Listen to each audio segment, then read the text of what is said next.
Okay, so good evening everyone. So what's the agenda for the session?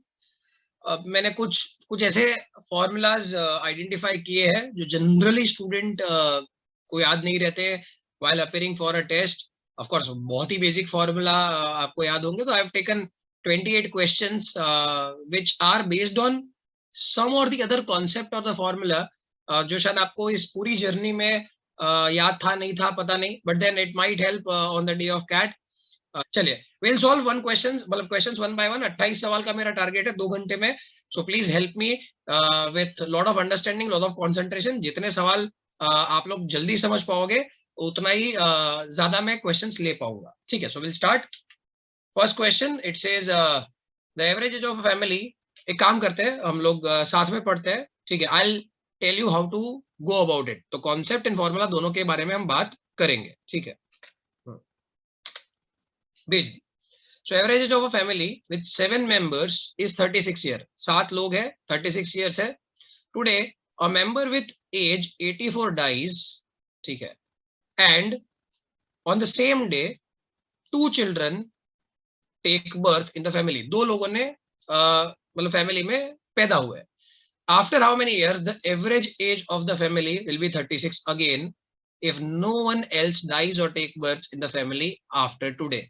ठीक है, try to solve this one. I'll give you 2 minutes. फिर मैं मेरा तरीका बताता हूँ. ये सारे अच्छे सवाल है पर कुछ कॉन्सेप्ट बेस्ड है, कुछ फॉर्मूला बेस्ड है जो आपको करना है. ठीक है, चलिए. So now what can I do is ध्यान से देखना. ठीक है, टोटल जो एज है उसमें घटा कितना है 84. कितना घटा है 84. पहले जो भी था whatever it is, ऐसा समझो 7 लोग हैं, एवरेज 36 है. ठीक है, उसमें से 84 वाला मर गया तो अब 6 लोग हो गए, 2 लोग और आ गए तो मतलब डिवीजन में 8. 7 into 36 तो 30 into 7 210, 6 into 7 42, तो इट विल बी 252 minus 84. ठीक है, अपॉन 8. सो दिस बिकम्स 84 है मतलब 16 बढ़ा दो तो 168 by 8. So this is I know that average is 21. ठीक है, अब एवरेज 21 है. नाउ कितने साल के बाद वो वापस 36 हो जाएगी? तो 15 साल के बाद, 15 इयर्स के बाद this average will be 36. So that's an overall understanding कि भाई 7 लोग थे, 36 था, 84 माइनस हो गया. ठीक है, एंड सो ऑन. ठीक है, इसको कैसे लॉजिक से ऑल सॉल्व कर सकते हो, कैसे लॉजिक से और सॉल्व कर सकते हो, let us just check it. ठीक है, अब ऐसा समझो कि 7 लोग थे, उसमें से जो 6 लोग थे उनकी एज थी XXX. ठीक है, 6 लोग. ठीक है, ये 7वां इंसान था जो सबसे बूढ़ा इंसान था ऐसा मान लो, उसकी भी एज तो X थी प्लस उसकी कुछ एक्स्ट्रा एज थी जिससे बाकी सबकी एवरेज भी बढ़ रही थी. तो ये जो 7वां इंसान है वो कितना ज्यादा एवरेज लेके गया इन 36 के कंपैरिजन में. तो what can you do is, ध्यान से देखना, 6 लोगों की एवरेज X, 7वें की एवरेज 84, 7वां तो अकेला ही है, and then overall average is 36 years. तो खत्म, इसको आप एलिगेट कर सकते हो. ठीक है, सो दिस विल बिकम 84 36. अच्छा, ये रेशियो ऑफ कोर्स 6:1 आना चाहिए क्योंकि ये 6 लोग थे, ये 1 लोग था. सो 84 में से 36 जाएंगे, 84 में से 36 जाएंगे, सो दैट विल बिकम 48 मतलब ये होना चाहिए 8, और ये 8 होने के लिए ये होना चाहिए 24. ठीक है, सॉरी 28. ठीक है, तो अब 28 है और 8 लाना है तो दिस हैज टू बी 28. तो 28 36 हो गया, मतलब ये जो 6 लोग थे जो मर गया उसके अलावा उनकी एवरेज थी 28. ठीक है, अच्छा, जो 2 लोग पैदा हुए उनकी तो 0 थी क्योंकि 2 लोग अभी जस्ट पैदा ही हुए हैं, और वहां पे ओवरऑल एवरेज क्या आएगी ये नहीं पता, बट मुझे रेशियो पता है. दैट रेशियो इज 6:2 क्योंकि ये 6 लोग हैं. अरे बेटा, ये 6 लोग थे और एक दादाजी थे ना, तो 6:1. तो यहाँ पे 6:2 क्योंकि 2 लोग पैदा हुए. अब ये 6:2 लाना है या फिर इसको बोलो 3:1 लाना है. ठीक है, तो आपको सोचना क्या है, इनका डिफरेंस इज 28 और इनका समेशन इज 4, तो नहीं चलेगा. ध्यान से देखना, इसका समेशन एंड इसका difference should be same to get the middle value of alligation. अब दिस इज अ फॉर्मूला है और कॉन्सेप्ट जो बहुत सारे लोगों को नहीं पता. तो सीधी बात है कि मेरा 4 है तो 28 लाना है, तो I to multiply the ratio by 7. If it has to be multiply by 7 this will become 21:7. अब 21 और 7 लाना है तो सीधी बात है 28 में से 7 कम, तो यहाँ पे हो जाएगा 21. मतलब इन 8 का एवरेज है 21. अभी 21 है तो 36 कब होगा? 15 साल के बाद. That's it. दो बार एलिगेशन से सीधा आंसर आ गया. फिर से एक बार ध्यान से देखना, मेरे को ये पार्ट आपको समझाना था, ये कॉन्सेप्ट आपको समझाना था, इसलिए ये सवाल लिया हुआ है. ध्यान से पकड़ना. मैं ऐसा समझ रहा हूं कि 7 लोग थे जिसको जिसको पीडीएफ नहीं मिली, ठीक है, वो एक बार मैं वापस पेस्ट कर रहा हूं.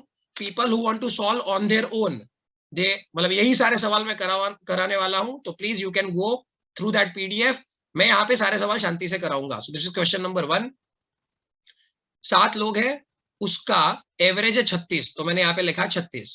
उसमें से एक 84 का है, बाकी सब लेट से एक्स एवरेज वाले हैं, नहीं पता.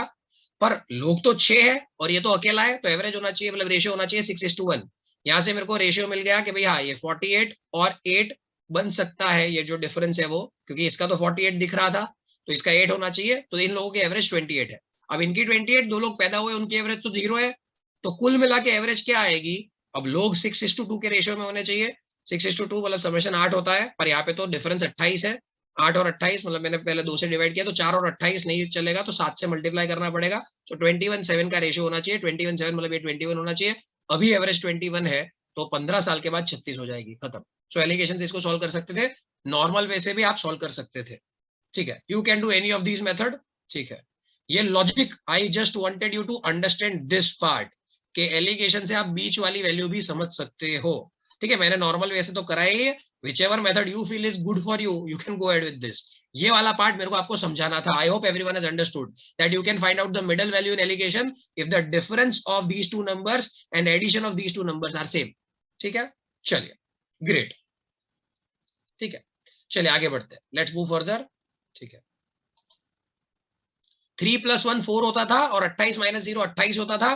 तो 28 और 4 को अगर 28 करना है तो टेस्ट टू मल्टीप्लाइड बाय 7, इसलिए 7 से मल्टीप्लाई किया था. ठीक है, चलिए आगे बढ़ते हैं. चलिए, this is a question based on replacement. Replacement का एक सीधा सीधा सवाल है. Everyone should be getting the answer. चलिए बताइए इसका आंसर क्या है. Chat box. यहाँ पे हम मानेंगे टोटल क्वांटिटी लेट से x है. ठीक है, now 9 litre is taken out, so 1 minus 9/x. ठीक है, इतना निकाल लिया. फिर 1 माइनस 6/x, इतना निकाल लिया. और फिर 1 माइनस 3/x, इतना निकाल लिया. अच्छा, तो फाइनली कितना बन जाता है? We have to talk about, let's say water से रिप्लेस कर रहे हो तो we have to talk about milk. हाँ, तो इनिशियली मिल्क था 2/3 of x, so it is 2/3 of x.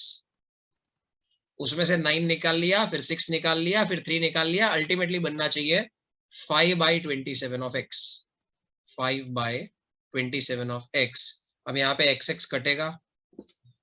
ठीक है, this is multiplied or this is divided by 9, so hence 1 minus 9/x, 1 minus 6/x and 1 minus 3/x is, बेटा milk और water 5:22 है ना, तो मिल्क और वाटर 5:22 है, तो दैट मीन्स टोटल 5/27 होगा. ठीक है, so this turns out to be 5/18 of x, और एक x तो कट जाएगा, सो दिस इज, ठीक है, 5/18. अब घबराने का नहीं. जीवन में आप में से बहुत सारे लोग ना घबरा जाते हैं ये सब देख के. Now you don't have to calculate, logic लगाओ. लॉजिक 9, 6 और 3, इन सबको डिवाइड कर पाए ऐसा इजी नंबर यही दो में से एक है. ठीक है, तो इन दो में से एक आंसर है. I will put 18 as an answer. अगर 18 नहीं आएगा तो 54 में आंसर आ ही जाएगा. So let's try to do. 18 रखोगे तो ये जाएगा 1 minus 1/2, विच इज ऑफकोर्स 1/2. तो मैं सीधा लिख रहा हूं 1/2. दूसरा हो जाएगा 1 minus 1/3, विच इज 2/3. एंड तीसरा हो जाएगा 1 minus 3/18, विच इज 1/6, तो इट इज 5/6. हाँ, तो ये कटेगा, यू विल गेट 5/18। हाँ, तो 18 रखने पर 5/18 आंसर आ रहा है, हेंस 18 इज द आंसर। टिक करो, आगे बढ़ो। हाँ, तो कैलकुलेशन गंदा होगा, पर किसने बोला था कैलकुलेशन करो? There is no shortcut to calculation. There is no short, मतलब इसमें कुछ कर ही नहीं सकते हो आप, और इसलिए टीटा नहीं होगा, don't worry, it won't be a theta, आपको ऑप्शन देने ही पड़ेंगे, एंड 18 इज द आंसर। ठीक है, लास्ट स्टेप में क्या किया बेटा? लास्ट स्टेप में मैंने x को 18 रख लिया, मतलब x इनमें से कोई एक x होगा। अब मुझे पता है I have to divide 9, 6 and 3। 9, 6 and 3 को इजीली डिवाइड कर पाए ऐसा नंबर 18 और 54 होता है। आई ट्राइड विथ 18, 18 को x को रख लिया, आंसर 5/18 आना चाहिए, जो आ गया। ठीक है, हाँ, यहाँ पे बहुत सिंपल सी बात है, the things which are not being replaced उसके बारे में देखने का। We have replaced by water, तो always check about milk, the answer will give you about milk. ठीक है, चलिए। हाँ, ये सारी चीजें बहुत समझने लायक है, ठीक है, ये पकड़ लिया तो आपको मतलब पेपर में बहुत सारी चीजें आसान हो जाएगी, क्या ये तो आता ही है। ठीक है, चलिए आगे बढ़ते हैं, let's move further. Question number 3, a product is sold as a 10% profit and product B is sold as 10% loss. If the overall profit on both of them is 2%, what is the ratio of the selling price of A and B? चले जल्दी बताइए, ये आना चाहिए।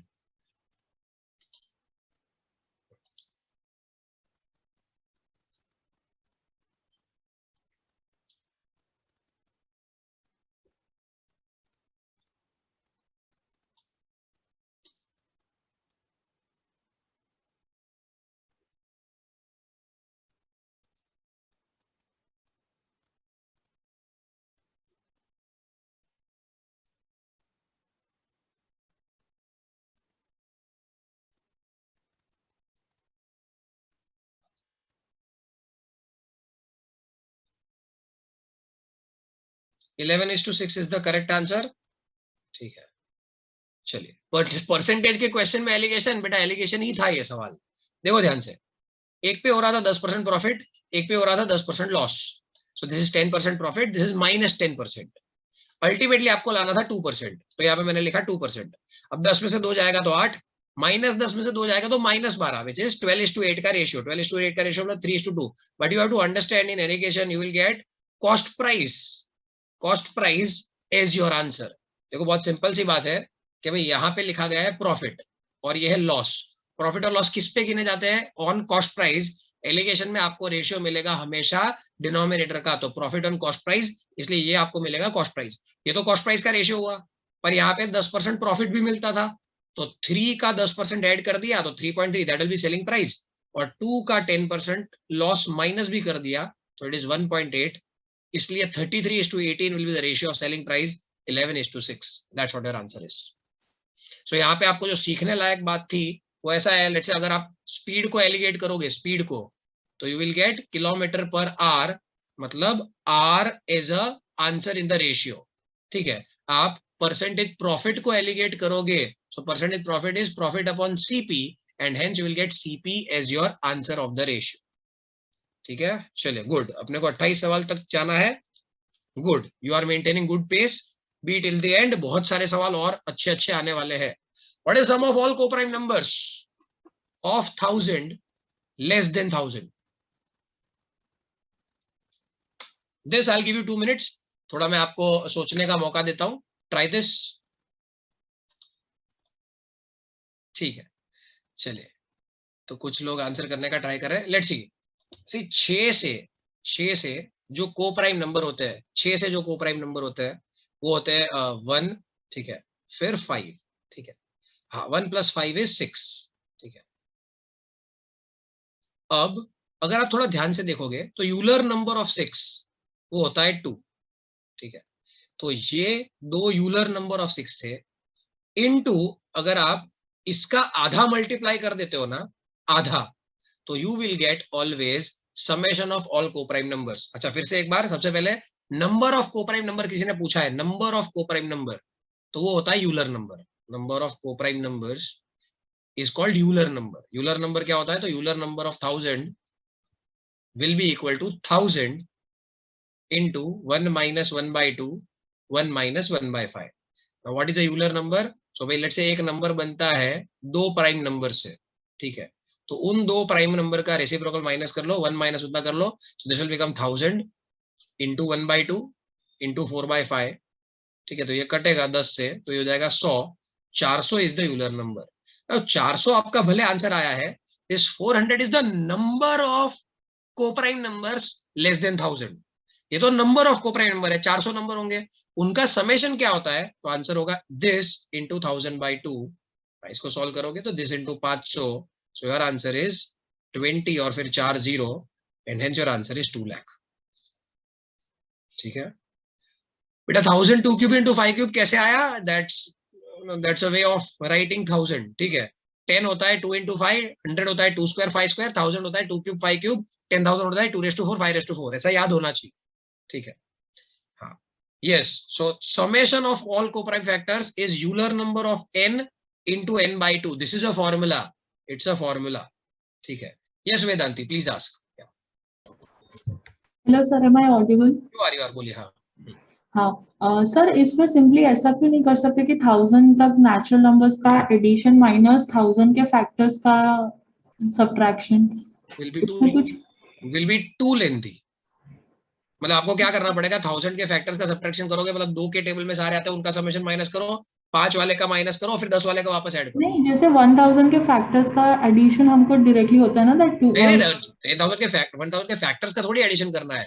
1000 मतलब आपको you will have to add probably let's say 6 as well. 6 भी नहीं चलेगा क्योंकि 6 1000 का फैक्टर नहीं है, पर 6 1000 से कोप्राइम भी नहीं है। Right right right. तो you can not do that. तो आपको क्या करना पड़ेगा, आपने अगर 1 से 1000 लेके सबका समेशन किया और फिर माइनस करने गए, तो -2 के टेबल में आने वाले सारे नंबर को माइनस करो, 5 के टेबल में आने वाले सारे नंबर को माइनस करो, और फिर प्लस करो जो 10 के टेबल में आते हैं, क्योंकि 2 और 5 दोनों में जब माइनस किया था तो 10 वाले 2 बार माइनस हो गए थे। So that's what you need to do. ठीक है, अमेजिंग कॉन्सेप्ट। बाकी फॉर्मूला है, इट्स अ फॉर्मूला बेटा, लास्ट स्टेप फॉर्मूला है, it is Euler of n into n/2। So Euler of n, इसका यूलर हमने निकाला 400 into n/2, it's a formula, that's what I am saying. ठीक है, आज का टॉपिक फॉर्मूला बेस्ड चीजों पे है ना, तो ये फॉर्मूला है जो आप में से शायद कुछ लोगों को पता नहीं होगा, आज पता चला होगा, अच्छी बात है, 3 दिन पहले पता चल गया। ठीक है, चलिए गुड, आगे बढ़ते हैं। चलिए next, if ABC is a right angle triangle, AB is 10, BC is 24, and B has a right angle, BD is the median on AC, find the length of BD। Comparatively easier question, पर ये concept मेरे को आपको बताना था। ठीक है, good, तो काफी लोगों को आता है। ठीक है, so in a right angle triangle if you draw the median, मतलब ये जो मिड पॉइंट ऑफ हाइपोटेनस होता है, it is known as your circumcentre. और सर्कम सेंटर से बहुत सिंपल सी बात है, ये 5 है, ये 12 है, तो ये मतलब सॉरी रेशियो 5 12 13, ये 10 है, ये 24 है, तो ये 26 हो जाएगा। 26 है, पर क्योंकि ये मीडियन है तो ये 13 13 हो जाएगा।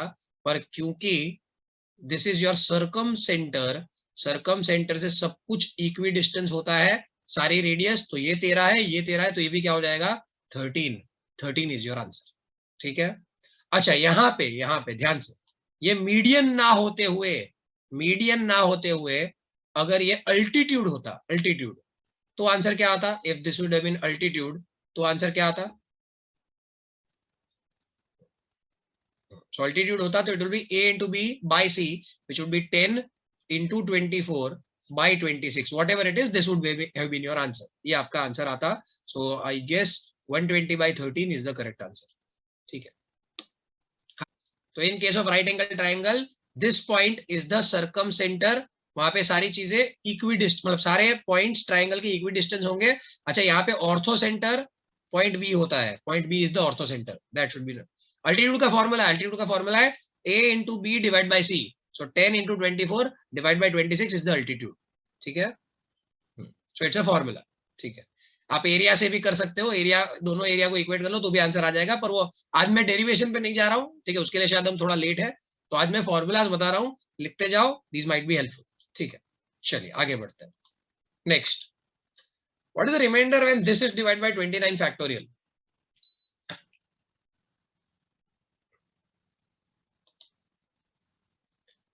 तो हमेशा याद रखने का, सपोज आपको बोला है मतलब 2 इंटू 3 इंटू 4 इंटू 5, 4 नंबर है, तो 4 नंबर का मल्टीप्लीकेशन हमेशा 4 फैक्टोरियल से डिविजिबल होगा। ऐसे 5 नंबर होंगे तो it will B divisible bye 5 factorial. 6 number होते तो ये अगर थोड़ा ध्यान से देखोगे ना तो these are 29 numbers, 63 to 91, these are 29 numbers. So any 29 numbers, consecutive numbers, when they are multiplied, they have to be divisible by 29 factorial, and hence remainder is 0. That's the formula, that's the concept. Any set of n consecutive natural numbers are always divisible by n factorial. ठीक है, तो answer आएगा 0। क्या logic है? बहुत simple सा logic है, मतलब हर एक नंबर किसी ना किसी का मल्टीपल हो जाएगा। सो जैसे यहाँ पे लॉजिक इज, हाँ, तो 63, 64 करके आप अगर 91 तक जाओगे तो आपको कहीं ना कहीं 2, 1 का तो मल्टीपल सारे होते हैं, 2 का मल्टीपल मिल ही जाएगा, 3 का मल्टीपल मिल ही जाएगा, 4 का मल्टीपल कहीं आगे हो ही जाएगा, 5 का मल्टीपल एक 65, क्योंकि इतने नंबर कंसेक्यूटिव है ना, 5 नंबर कंसेक्यूटिव होते हैं तो एक नंबर तो 5 का मल्टीपल होता ही है, 6 नंबर कंसेक्यूटिव होते हैं तो एक नंबर 6 का मल्टीपल तो होता ही है, 7 कंसेक्यूटिव नंबर तो एक नंबर 7 का मल्टीपल तो होता ही है, and so on, and hence it is divisible by 29 factorial. ठीक है, चल, ग्रेट, ऑसम, आगे बढ़ते हैं। What is the remainder when 95 factorial raise to 7 is divided by 97?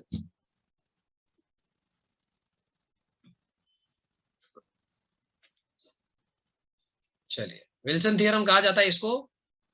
ठीक है, अगर n प्राइम है, 97 तो प्राइम है पता है, अगर n प्राइम है तो n-1 फैक्टोरियल अपॉन n उसकी रिमाइंडर हो जाती है n-1। ठीक है, n-2 factorial divide by n उसकी रिमाइंडर हो जाती है 1, n-3 फैक्टोरियल अपॉन n उसकी रिमाइंडर हो जाती है n-1/2। These are the 3 formulas that you should know. अब अपने केस में 95 है, मतलब n-2 फैक्टोरियल है, तो 95 फैक्टोरियल पर 97 रिमाइंडर होगी 1। अब 1/7 भी कर लो तो फर्क नहीं पड़ता, आंसर विल रिमेन 1, तो 1 इज योर आंसर। डन है। These are the 3 things you should know when n is prime, when n is prime, these are the 3 formulas। ठीक है, डन, चलिए, ग्रेट। हाँ, बताया था पर आप भूल गए, इसीलिए आज का क्लास रखा हुआ है बेटा। ठीक है, चलिए आगे बढ़ते हैं। हाँ, n is 97, in this case n is 97, n is जिससे डिवाइड होता है वो, if that is prime number, तो ये सारी चीजें ट्रू है। ठीक है, ग्रेट, चलिए आगे बढ़ते हैं, let's move further. How many ways 2520 can be written as a product of two co-prime factors? 2520 can be written as product of two co-prime factors. Now there is a way of looking at it. ठीक है, तो जैसे 10 को लिखना है as a product of two coprime numbers, तो ये हो जाएगा 1 into 10, 2 into 5। उसके दो तरीके हैं, देयर आर 2 ways। ठीक है, अच्छा सपोज मुझे लिखना है 30। अब 30 को as a product of two coprime number लिखना है तो तरीका है 1 into 30, 2 into 15, 3 into 10, yeah of course, and then it will be 4 से तो नहीं होगा, 5 into 6। ठीक है, good. So these are 4 ways। तो हमेशा याद रखने का 10 का जब मैं प्राइम फैक्टराइजेशन करता हूं तो there were 2 factors, 2 prime factors, 2 prime factors है। ठीक है, तो 2 तरीके हो गए। अच्छा, यहाँ पे आप 2:1, 3:1, 5:1, तो यहाँ पे आपके 3 प्राइम फैक्टर्स है, 3 प्राइम फैक्टर्स, तो आंसर आ गया 4। अच्छा, 2 प्राइम फैक्टर है तो आंसर आया 2, 3 पे हो जाता है 4।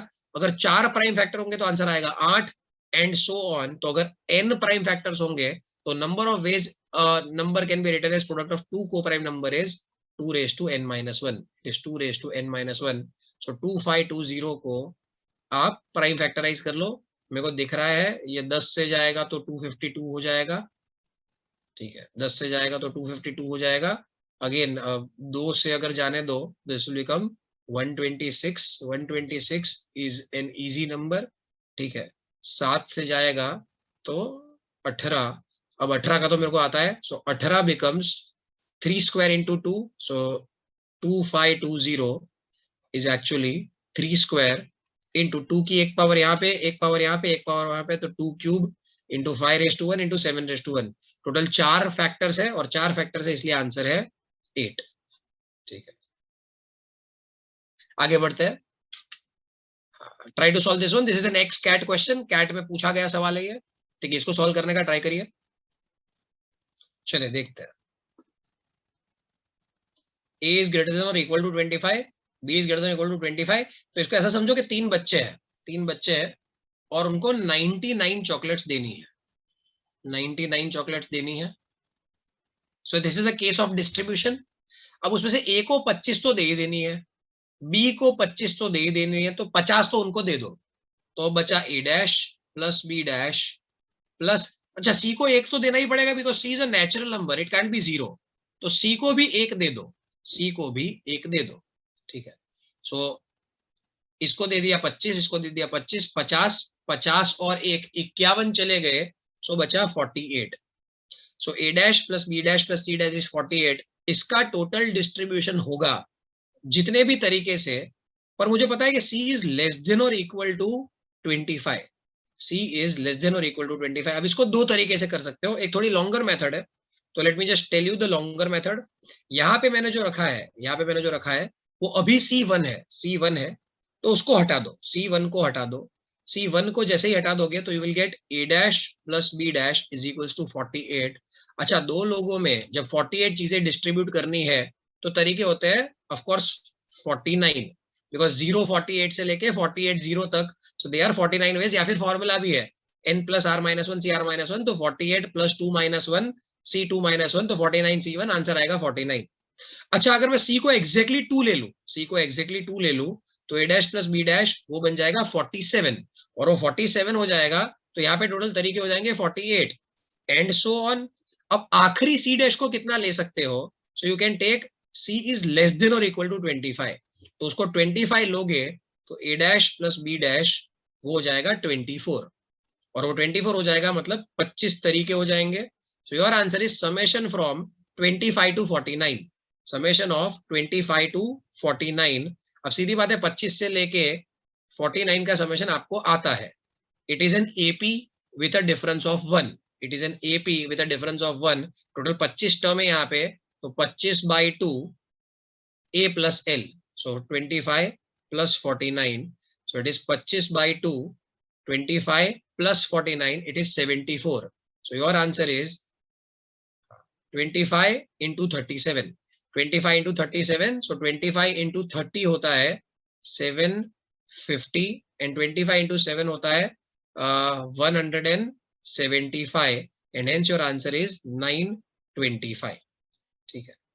चलिए, ये एक तरीका हो गया, this is a longer method, ठीक है। What you need to understand is, इसको ना मेरे को थोड़ा ऐसा लिखना पड़ेगा, एक और स्टेप लिखना पड़ेगा ताकि आपको और क्लैरिटी आ जाए। मैंने a और b को 25-25 दे दिए, a और b को 25-25 दे दिए, तो a dash plus b dash plus c is 49। So ultimately अगर c जीरो है तो a dash plus b dash plus c is 49, पर जीरो तो आप रख नहीं सकते, इसलिए आप इसको आगे कुछ कर नहीं सकते, zero you can not take c as zero. अभी तक मैंने c को जीरो दिया है, अब c को मैंने एक दे दिया तो 49 चॉकलेट थी, उसमें से एक दे दिया तो बची कितनी 48, और 48 इन दोनों में डिस्ट्रीब्यूट कर लो, तो 48 जब दो लोगों में डिस्ट्रीब्यूट करना है तो 49 वेज। अच्छा, सी को दो चॉकलेट दे दो, तो 49 थी, दो चॉकलेट दे दिया तो 47 बची।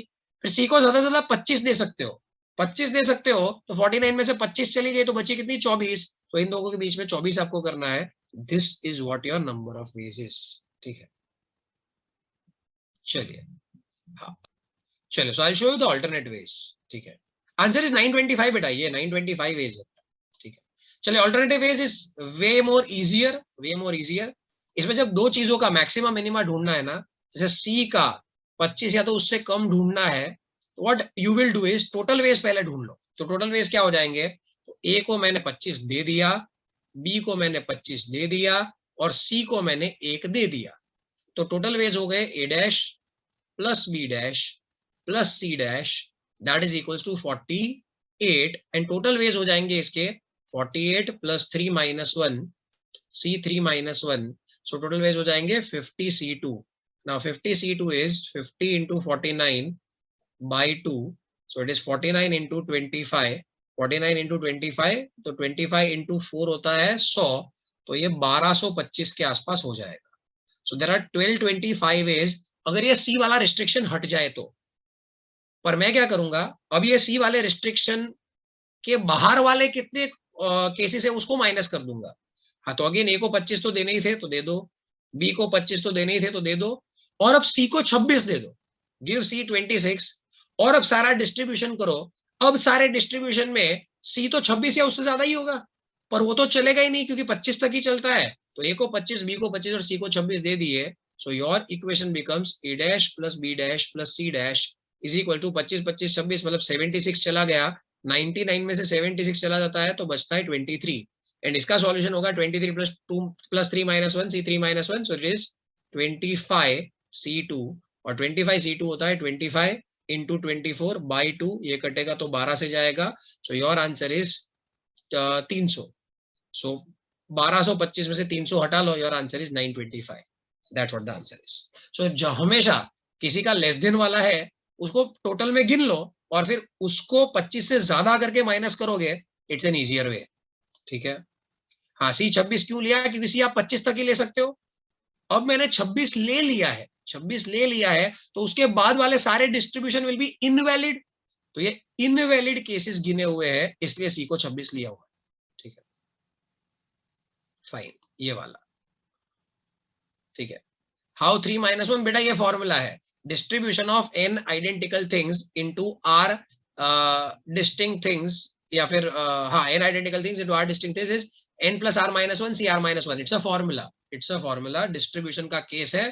ठीक है, अगर आपने ये फॉर्मूला नहीं याद, प्लीज मॉड्यूल 4 4.4 4.5 अच्छी तरीके से एक बार देख लेना, do that session again, PNC 2 में ये फॉर्मूला डिराइव्ड है।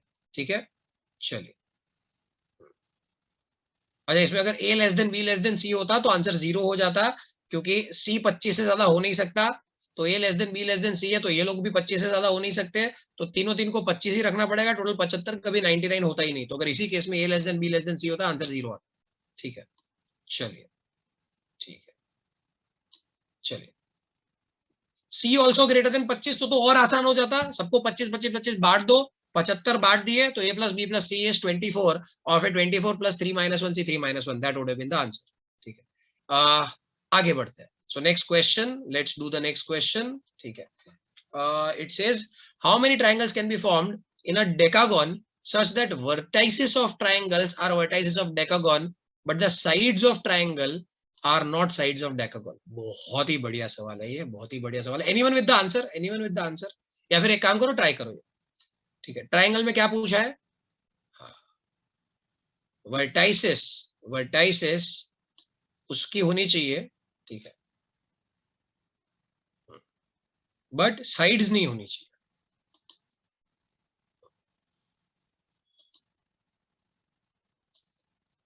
देखो, कोई भी चीज डिराइव करनी है ना तो डेकागोन से स्टार्ट ही नहीं करने का। सो आई स्टार्टेड विद हेक्सागोन। चले, हेक्सागोन के अंदर अगर मैं ट्राइंगल बनाता हूं और उसमें वर्टाइसेस तो एबीसीडी ई एफ में से ही लेनी है, बट मुझे साइड्स नहीं लेनी है, तो सबसे पहले मैं करूंगा 63, 6 में से कोई भी 3 पॉइंट ले लो। हाँ, अब 63 होता है, ठीक है, व्हाट एवर आंसर इज, मैं अभी फॉर्मूला डिराइव कर रहा हूँ, तो फॉर्मूला डिराइव करने के लिए ढूंढने की जरूरत नहीं है। सो 63 is the total triangle, total. ठीक है, रुक जाओ, पर टोटल तो सही है नहीं, उसमें से माइनस करना पड़ेगा। क्या माइनस करना पड़ेगा, जब एग्जैक्टली एक साइड कॉमन हो, एक साइड कॉमन हो, तो let's say A B common है, तो तीसरा पॉइंट कौन सा हो सकता है, तो तीसरा पॉइंट हो सकता है डी ई, डी या तो ई, मतलब ए बी के साथ 2 पॉइंट मिले, सिमिलरली बी सी के साथ, बी सी के साथ there will be 2 points E and F, क्योंकि बी सी के साथ अगर आप डी लोगे ना तो फिर 2 साइड कॉमन हो जाएगी, मुझे 2 साइड नहीं, मुझे एग्जैक्टली एक साइड कॉमन चाहिए। तो ए बी लिया तो 2 पॉइंट मिले, अच्छा बी सी लिया तो 2 पॉइंट मिले, सी डी लोगे तो भी 2 पॉइंट मिलेंगे, तो टोटल 6 साइड है, तो हर 6 साइड के साथ 6 माइनस 4 पॉइंट्स मिल जाएंगे। अच्छा क्यों 6 माइनस 4, तो देखो यार, ये तो साइड आपने कॉमन ली थी, ध्यान से देखना, ये तो साइड आपने कॉमन ली थी, और आजू बाजू वाले पॉइंट आप नहीं ले सकते, तो टोटल आपने ए बी ले लिया, ई एफ ले नहीं सकते, मतलब 4 पॉइंट आप ले नहीं सकते, तो हर साइड के साथ 4 पॉइंट माइनस कर लो, उतने जब मल्टीप्लाई करोगे पॉइंट तो उतने ट्राइंगल ऐसे मिलेंगे जहां पे एग्जैक्टली एक साइड कॉमन थी, एग्जैक्टली एक साइड कॉमन। ठीक है, बहुत बढ़िया। अब मुझे दो साइड कॉमन वाला चीजें ढूंढनी है, दो साइड कॉमन। दो साइड कॉमन में तो क्या होगा बेटा, आप ट्राइंगल लोगे ए बी सी, तो ही ऐसा होगा कि दो साइड ऑफ ट्राइंगल एंड दो side of hexagon are common. तो ए बी के साथ मेरे को पक्का बीसी लेना पड़ेगा, बीसी के साथ पक्का मुझे सीडी लेना पड़ेगा, सीडी के साथ पक्का मुझे डी लेना पड़ेगा। तो टोटल मेरे को 6 ऐसे ट्राइंगल मिलेंगे जहां पे दो साइड कॉमन है, तो -6 कर लिया। तो बहुत सिंपल सी बात है, अगर 6 वाले में ऐसा हो रहा था तो 10 वाले में क्या होगा, तो answer is 10c3 -10 into 10 - 4 -10। 10c3 होता है 10 into 9 into 8 by 3 into 2 into 1। तो ये आप कट करोगे तो this will become 3, this will become 4, so 3 4 12, तो ये 120 हो गया, minus 10 into 6, so -60 -10, so that is 50 is your answer. तो अब यहां पे मैंने क्या समझाया आपको, it is not necessary to know the formula, do it with the logic. आपने हेक्सागोन के लिए प्रूव किया, डेकागोन के लिए अप्लाई कर दिया, आंसर इज 50। पकड़ में आया? Anyone, any doubt, any question? तो मैंने पहले कोई भी 3 पॉइंट रेंडमली सिलेक्ट कर लिए, फिर एक साइड कॉमन थी वो वाले केसेस माइनस कर लिए, और दो साइड कॉमन थी वो वाले केसेस माइनस कर दिए। ठीक है, डन है। चलिए लास्ट में -6, दो साइड कॉमन है वो वाले केसेस थे, तो ध्यान से देखना, ये वाले ट्राइंगल ABC, फिर BCD, फिर CDE, ये सारे ट्राइंगल में दोनों side of triangle will be common with the hexagon. ठीक है, नहीं नोट, सी 10 - 8 नहीं होगा, 10 - 6 होगा। Let me be again very clear, आप 10 में से दो पॉइंट तो पहले सिलेक्ट कर रहे हो, तो उन दोनों पॉइंट को तो वापस सिलेक्ट कर नहीं सकते। तो ए बी को सपोज आपने सिलेक्ट किया है तो वापस you can not select A B, और आप सी और एफ को भी सिलेक्ट नहीं कर सकते क्योंकि आपको एक्जेक्टली एक साइड कॉमन चाहिए, दूसरी साइड कॉमन नहीं चाहिए थी। तो ए बी कॉमन निकाला तो उसके बाद सिर्फ ई एंड डी ही मिले, 4 पॉइंट निकल जाते हैं, दैट्स व्हाट इट इज। ठीक है, चलिए, yes yes Harshit please ask. Sir ये जो ट्राइंगल्स बनेंगे इनकी साइड्स डायगोनल्स होंगी? हो सकती है सर, कंपल्सरीली डायगोनल्स ही होगी ना सारी साइड्स? हाँ बोल सकते हैं ऐसा, हाँ। तो डेकागन में ऐसा कुछ तरीका हो सकता है कि नंबर ऑफ डायगोनल्स निकाल ली, उसके बाद उससे कितने ट्राइंगल फॉर्म होंगे? नॉट नेसेसरीली, नॉट नेसेसरीली, एक बार कर लेते हैं, जैसे ये है, ठीक है, ऐसा कुछ है। So these are the diagonals of this hexagon. यहां से तू कैसे निकाल पाएगा ट्राइंगल, जैसे मेरे को अगर निकालना है, ठीक है, if I want to find out the triangle called BEA, नहीं बी ए तो होगा ही नहीं, ठीक है, BFD, हाँ ये मिल जाएगा, ठीक है, और ये मिल जाएगा। नहीं इनफैक्ट तुम अगर डायगोनल से जाओगे तो ज्यादा आंसर मिलेगा, मतलब अकॉर्डिंग टू यू आप कोई भी 3 डायगोनल सिलेक्ट करोगे।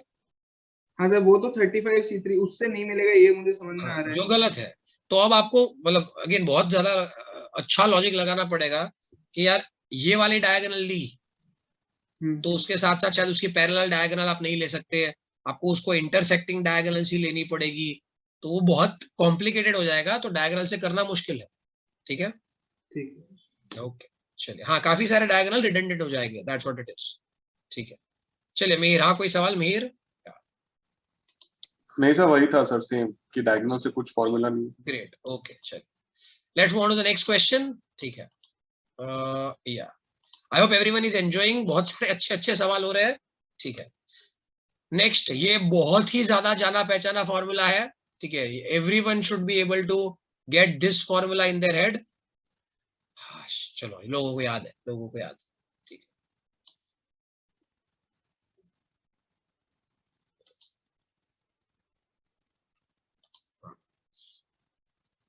सो कॉन्सेप्ट सेज, अगर दो चीजें, ठीक है, एक दूसरे की तरफ जा रही है, ठीक है, और फिर वो कहीं पे मिल रहे हैं, और मिलने के बाद लेट्स से इसको लगे हैं 9 घंटे और इसको लगे हैं 4 घंटे, तो टाइम का under root is the speed of reciprocal. ठीक है, मतलब सीधी बात है, speed of B upon speed of A, speed of B upon speed of A is under root of 9/4 which is time taken by A upon time taken by B. दो चीजें, एक तो मिलने के बाद का समय होना चाहिए, दूसरा इनका अंडर रूट होना चाहिए, तीसरा ये 9 और 4 और ये बी और ए उल्टे है, देखो 9 is time taken by A and so on, so ये हो जाएगा आपका 3/2 speed of B upon speed of A. अच्छा, अगर उल्टा रेशियो पूछा है, ए बाई बी पूछा है, तो आंसर है 2:3। अच्छा, इसी सवाल में ऐसा पूछा होता कि वो कितने घंटे बाद मिलेंगे, तो आंसर क्या होगा? After what, after how many hours they will meet?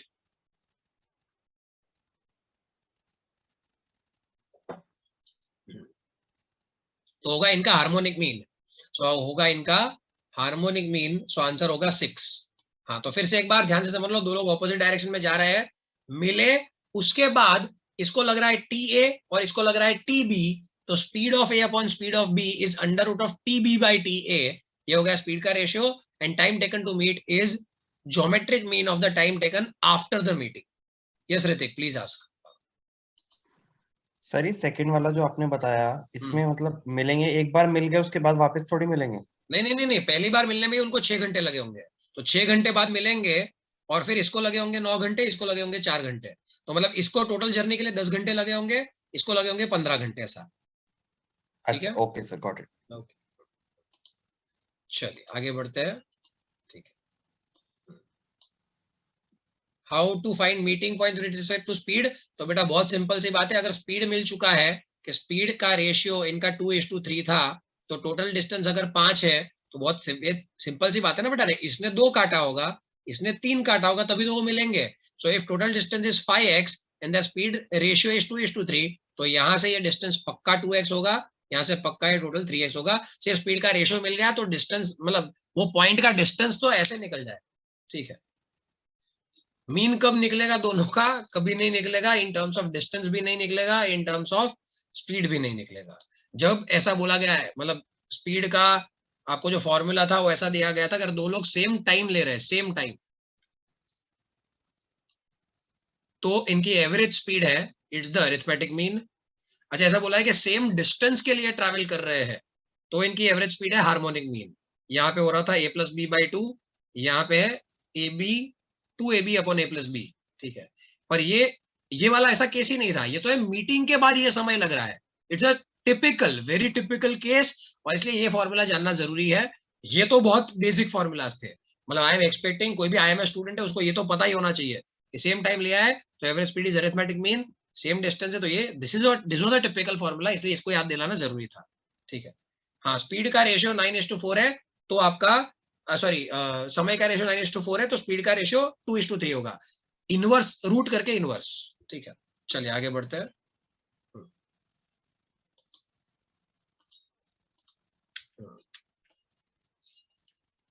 चलिए, ये अच्छा सवाल है, this is something that concept बच्चों को जनरली नहीं पता होता, ट्राई करिएगा। अच्छा सवाल है, मुश्किल में डाल सकता है ये सवाल, पर पूछा हुआ सवाल है पास्ट कैट में। How many pumps will be required, of course, मतलब टाइपो है यहाँ पे शायद, हाउ मेनी पंप्स। ठीक है,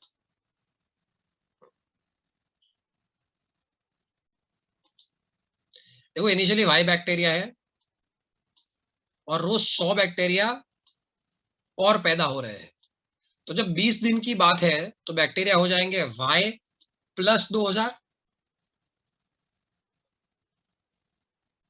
हाँ, ये 2000 कैसे आया? तो 20 दिन और रोज 100 बैक्टीरिया पैदा हो रहे हैं, इसलिए y plus 2000 is equals to, अब ये 4 पंप, रोज पंप, एक पंप तो रोज का x मान रहा है और ऐसे 20 दिन तक काम किया, तो इसलिए पहला इक्वेशन बनेगा 80x इज y प्लस 2000। ठीक है, सिमिलरली दूसरी बार y तो था ही, 10 दिन में 1000 बैक्टीरिया और पैदा हो जाएंगे, तो y plus 1000 that is equals to, आपको ये पता है कि अब 6 पंप है तो 6x इंटू 10 डेज लगेगा, हाँ, that becomes 60x is y plus 1000। ठीक है, अब ये माइनस करोगे तो 20x that becomes what 1000 and hence x becomes 50।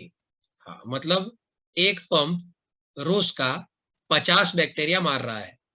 अब बोला है आपको कितने पंप चाहिए होंगे, तो kill all the bacteria in 2 days. अच्छा, all the bacteria in 2 days मतलब y प्लस 200, क्योंकि रोज के 100 बैक्टीरिया पैदा हो रहे हैं, तो 2 दिन में 200 पैदा हो जाएंगे। That should be equal to, अब x इज 50, उसके साथ कितने पंप चाहिए, तो लेट्स से n पंप चाहिए, और ये लोग 2 दिन में काम खत्म करने चाहिए। सो यू विल गेट, यहां से पहले y भी निकालना पड़ेगा, तो x 50 है तो 50 इंटू 60 ही हो जाएगा 3000, 3000 इज y प्लस 1000, तो that means y is again 2000। So y मिल गया है 2000। तो इस केस में अब 2200 is equal to 100n and hence n is equals to 22 should be your answer। तो 22 पंप चाहिए होंगे। हाँ, इसका कोई खास शॉर्टकट नहीं है, दिस इज समथिंग जो लॉजिक सही होगा। ये कॉन्सेप्ट लोगों को, स्पेशली ये वाला पार्ट दिमाग में नहीं उतरता। भाई 20 दिन में काम खत्म हुआ है, पर रोज के 100 बैक्टीरिया पैदा भी तो होंगे, तो वो 20 दिन का 2000 ऐड करना, 10 दिन का 1000 ऐड करना was absolutely needed। I'll just tell you once again, ये टाइम एंड वर्क का one of the typical questions में से एक है। आपको बताया गया है कि भाई जब 4 पंप लगाए, हर पंप रोज का एक्स बैक्टीरिया मार रहा है, तो उनको 20 दिन तक काम करना पड़ा। तो 4 पंप एक्स बैक्टीरिया मतलब रोज का 4x हो गया, ऐसा 20 दिन मतलब 80x जितना काम हुआ। पर वो काम तो कितना था, तो भाई पहले वाई बैक्टीरिया थे और रोज के 100 बैक्टीरिया पैदा हो रहे हैं, तो 20 दिन में और कितने बैक्टीरिया पैदा हो गए इनके, 2000। सो y plus 2000 is 80x। Similarly आपने 6 पंप लगाए, x काम हो रहा है, तो 10 दिन में पूरा काम खत्म हो गया। पर 10 दिन में कितने बैक्टीरिया होंगे, तो y तो होंगे ही, रोज के 100 बैक्टीरिया पैदा हो रहे हैं, तो 10 दिन में पैदा होंगे 1000। सो y plus 1000 is this. Solve किया तो xy मिल गया। अब 50 इंटू 2, क्यों, क्योंकि x इज 50 ये पता था, तो 50 बैक्टीरिया 2 दिन, ऐसे कितने पंप होंगे, तो let there be n pump, तो n into 50 into 2 is equal to y plus 200। क्यों 200, क्योंकि 2 दिन में रोज के 100 बैक्टीरिया पैदा हो रहे हैं, तो y plus 200 and hence you will get n is equal to 22। ठीक है, ठीक है। नहीं हो सकता, अगर बैक्टीरिया डबल्स वाला सवाल है तो पावर में जाएगा आंसर, 2n पे सॉल्व करना बहुत टिपिकल हो जाएगा। ये सवाल पूछा नहीं जा सकता। अगर मतलब किसी ने ऐसा पूछा है कि हर रोज बैक्टीरिया डबल हो जाते तो कितना होता, that would have been become too much tedious. In fact हो तो सकता है, चलिए ट्राई कर लेते हैं। अगर बैक्टीरिया रोज के डबल हो जाते हैं तो क्या हो जाता भाई, 20 दिन में यू वुड हैव गॉट 2⁻20। नहीं, but then it becomes too tedious. मतलब y होगा, पहले दिन में x जाएगा, फिर दूसरे दिन में डबल हो जाएगा, फिर वापस x जाएगा, फिर वापस डबल हो जाएगा, वापस x जाएगा, वापस डबल हो जाएगा, ऐसा 20 दिन होगा और फिर आंसर 0 रहेगा। That is not doable. ठीक है, फिर उसमें 1 या 2 दिन दिया होगा, 20 दिन वाला नहीं बनेगा। ठीक है, चलिए, ठीक है, चलिए नेक्स्ट। ये सवाल आना चाहिए, SICI का कॉन्सेप्ट है ये। चलिए, इसको मैं कैसे सॉल्व करता हूं, मैं मान लेता हूं कि 100 रुपए हमने इन्वेस्ट किए थे। हाँ, तो पहले साल मुझे 5 रुपए मिलेंगे, दूसरे साल मुझे 100 पे तो 5 मिलेंगे, 5 का भी 5% मिलेगा, विच इज 0.25। तो दूसरे साल का जो मुझे इंटरेस्ट मिलेगा वो मिलेगा 5.25। तो जब 5.25 मिलता है, 5.25 को मैं 21/4 मान लेता हूँ, तो 21/4 मिलता है, तो मैंने 100 रुपए डाले थे। ठीक है, पर अब तो मिला है 2100, तो मैंने कितने डाले होंगे, सो दिस इज 2100 इंटू 100 अपॉन 21, और 4 ऊपर चला जाएगा, ये 100 से कटेगा, तो 4 इंटू 10⁴, 40,000 आंसर है। That's what it is. ऐसे किया था तो कॉन्ग्रेचुलेशंस, ऐसे नहीं किया था और कुछ भी फॉर्मूला लगाया था, आपको समझ आ जाएगा। ठीक है, this is the way you should do. ठीक है, मतलब आपको ऐसा समझना है, तो what happens is p into 1 plus r/100 whole square, ये 2 साल के बाद की अमाउंट है, minus p into 1 plus r/100, ये 1 साल की अमाउंट है, that is equal to 2100। r पता है 5 है, उसको रख लो, p मिल जाएगा। ये 2 साल के बाद आपको कितना मिलेगा, ये 1 साल के बाद कितना मिलेगा, इन दोनों का difference is the second year का इंटरेस्ट। तो सेकेंड ईयर का इंटरेस्ट ये है, कर लो solve, you will get the answer. r को 5 रखना पड़ेगा। ठीक है, डन है। पर हाँ, ये मेथड है, this is the method. Method में जाने की जरूरत नहीं है, लॉजिक से आंसर आ जाए। ठीक है, चलिए ग्रेट। हाँ, ओपी भाई, आप लोग भी ओपी, चलो बढ़िया, आगे बढ़ते हैं। नेक्स्ट, ये सवाल तो शायद आपने बहुत सारी बार किया होगा। ठीक है, इसके फॉर्मूलाज याद होने ही चाहिए, 900 इंस्टेड ऑफ 1100, ठीक है। हाँ, सीधा आपको करना पड़ेगा, मतलब इसमें 3 कॉन्सेप्ट मैंने डाल दिए, 3 फॉर्मूला। एक होता है फॉल्स वेट, तो फॉल्स वेट में हमेशा प्रॉफिट होता है जितना आप सेव करते हो अपॉन जितना आप सेल करते हो, ठीक है। अब यहाँ पे सेल हुआ है 1100 और बाय हुआ है 900, तो आप सेविंग कर रहे हो -200 का ऑन 1100, ठीक है। -200 on 1100, that is his profit or loss due to this, ठीक है। फिर से एक बार ध्यान से समझना, profit percentage by wrong weight is saving upon sales into 100। Saving क्या होता है, तो आप कितना खरीदते हो माइनस कितना बेचते हो अपॉन कितना बेचते हो into 100, that gives you percentage profit. अब बाय तो हमने 900 ही किया है सिर्फ, और बेचा 1100 है, सो इन दैट केस आपको नुकसान होगा। तो -200 अपॉन 1100 जितना नुकसान होता है, तो आपकी जो भी कॉस्ट प्राइस है, first it is multiplied by 9/11। क्यों 9/11? क्योंकि 2/11 का तो नुकसान हो गया, तो आपको 9/11 में ये चीज अब बेचनी पड़ रही है। पर फिर आपने भाव बढ़ाया, कितना बढ़ाया, तो आंसर है 14/13। ये क्यों 14/13? ये नंबर जानबूझ के लिए है, लोगों को याद नहीं होता। 7.69 कितना होता है, 1/13। सो 1/13 जितना आपने बढ़ाया तो बन गया 14/13, और उस पे आपने 3 लीटर फ्री दिया ऑन सेलिंग 11, तो टोटल आपने 14 बेचा है और उसमें से फ्री 3 है, सो 3/14 इज योर डिस्काउंट। अच्छा, 3/14 डिस्काउंट है, मतलब अल्टीमेटली आपने बेचा होगा 11/14 पे। So this is your selling price. So ultimately what happens is 11/11 cut, 14/14 cut. So it's like 9 CP, या फिर CP को नीचे ले जाओ, 9/13 is equal to SP by CP, and hence you are losing 4 rupees on 13 rupees. 13 में खरीदा और आपने 9 में बेचा, and that's why it's a loss, and this loss is of 4/13. अब 1/13 तो अपने को पता था 7.69 होता है, so 7.69 into 4 is your answer, whatever it is. हाँ, जनरली आपने ऐसे सवाल देखे होंगे जहां पे 1100 लीटर 1100 ml खरीदा और 900 ml बेचा, तो वो आपको याद ही होगा 11/9 करना होता है। नहीं, यहाँ पे 11/9 नहीं, यहाँ पे 9/11 करना था, दैट्स द कैच, ठीक है।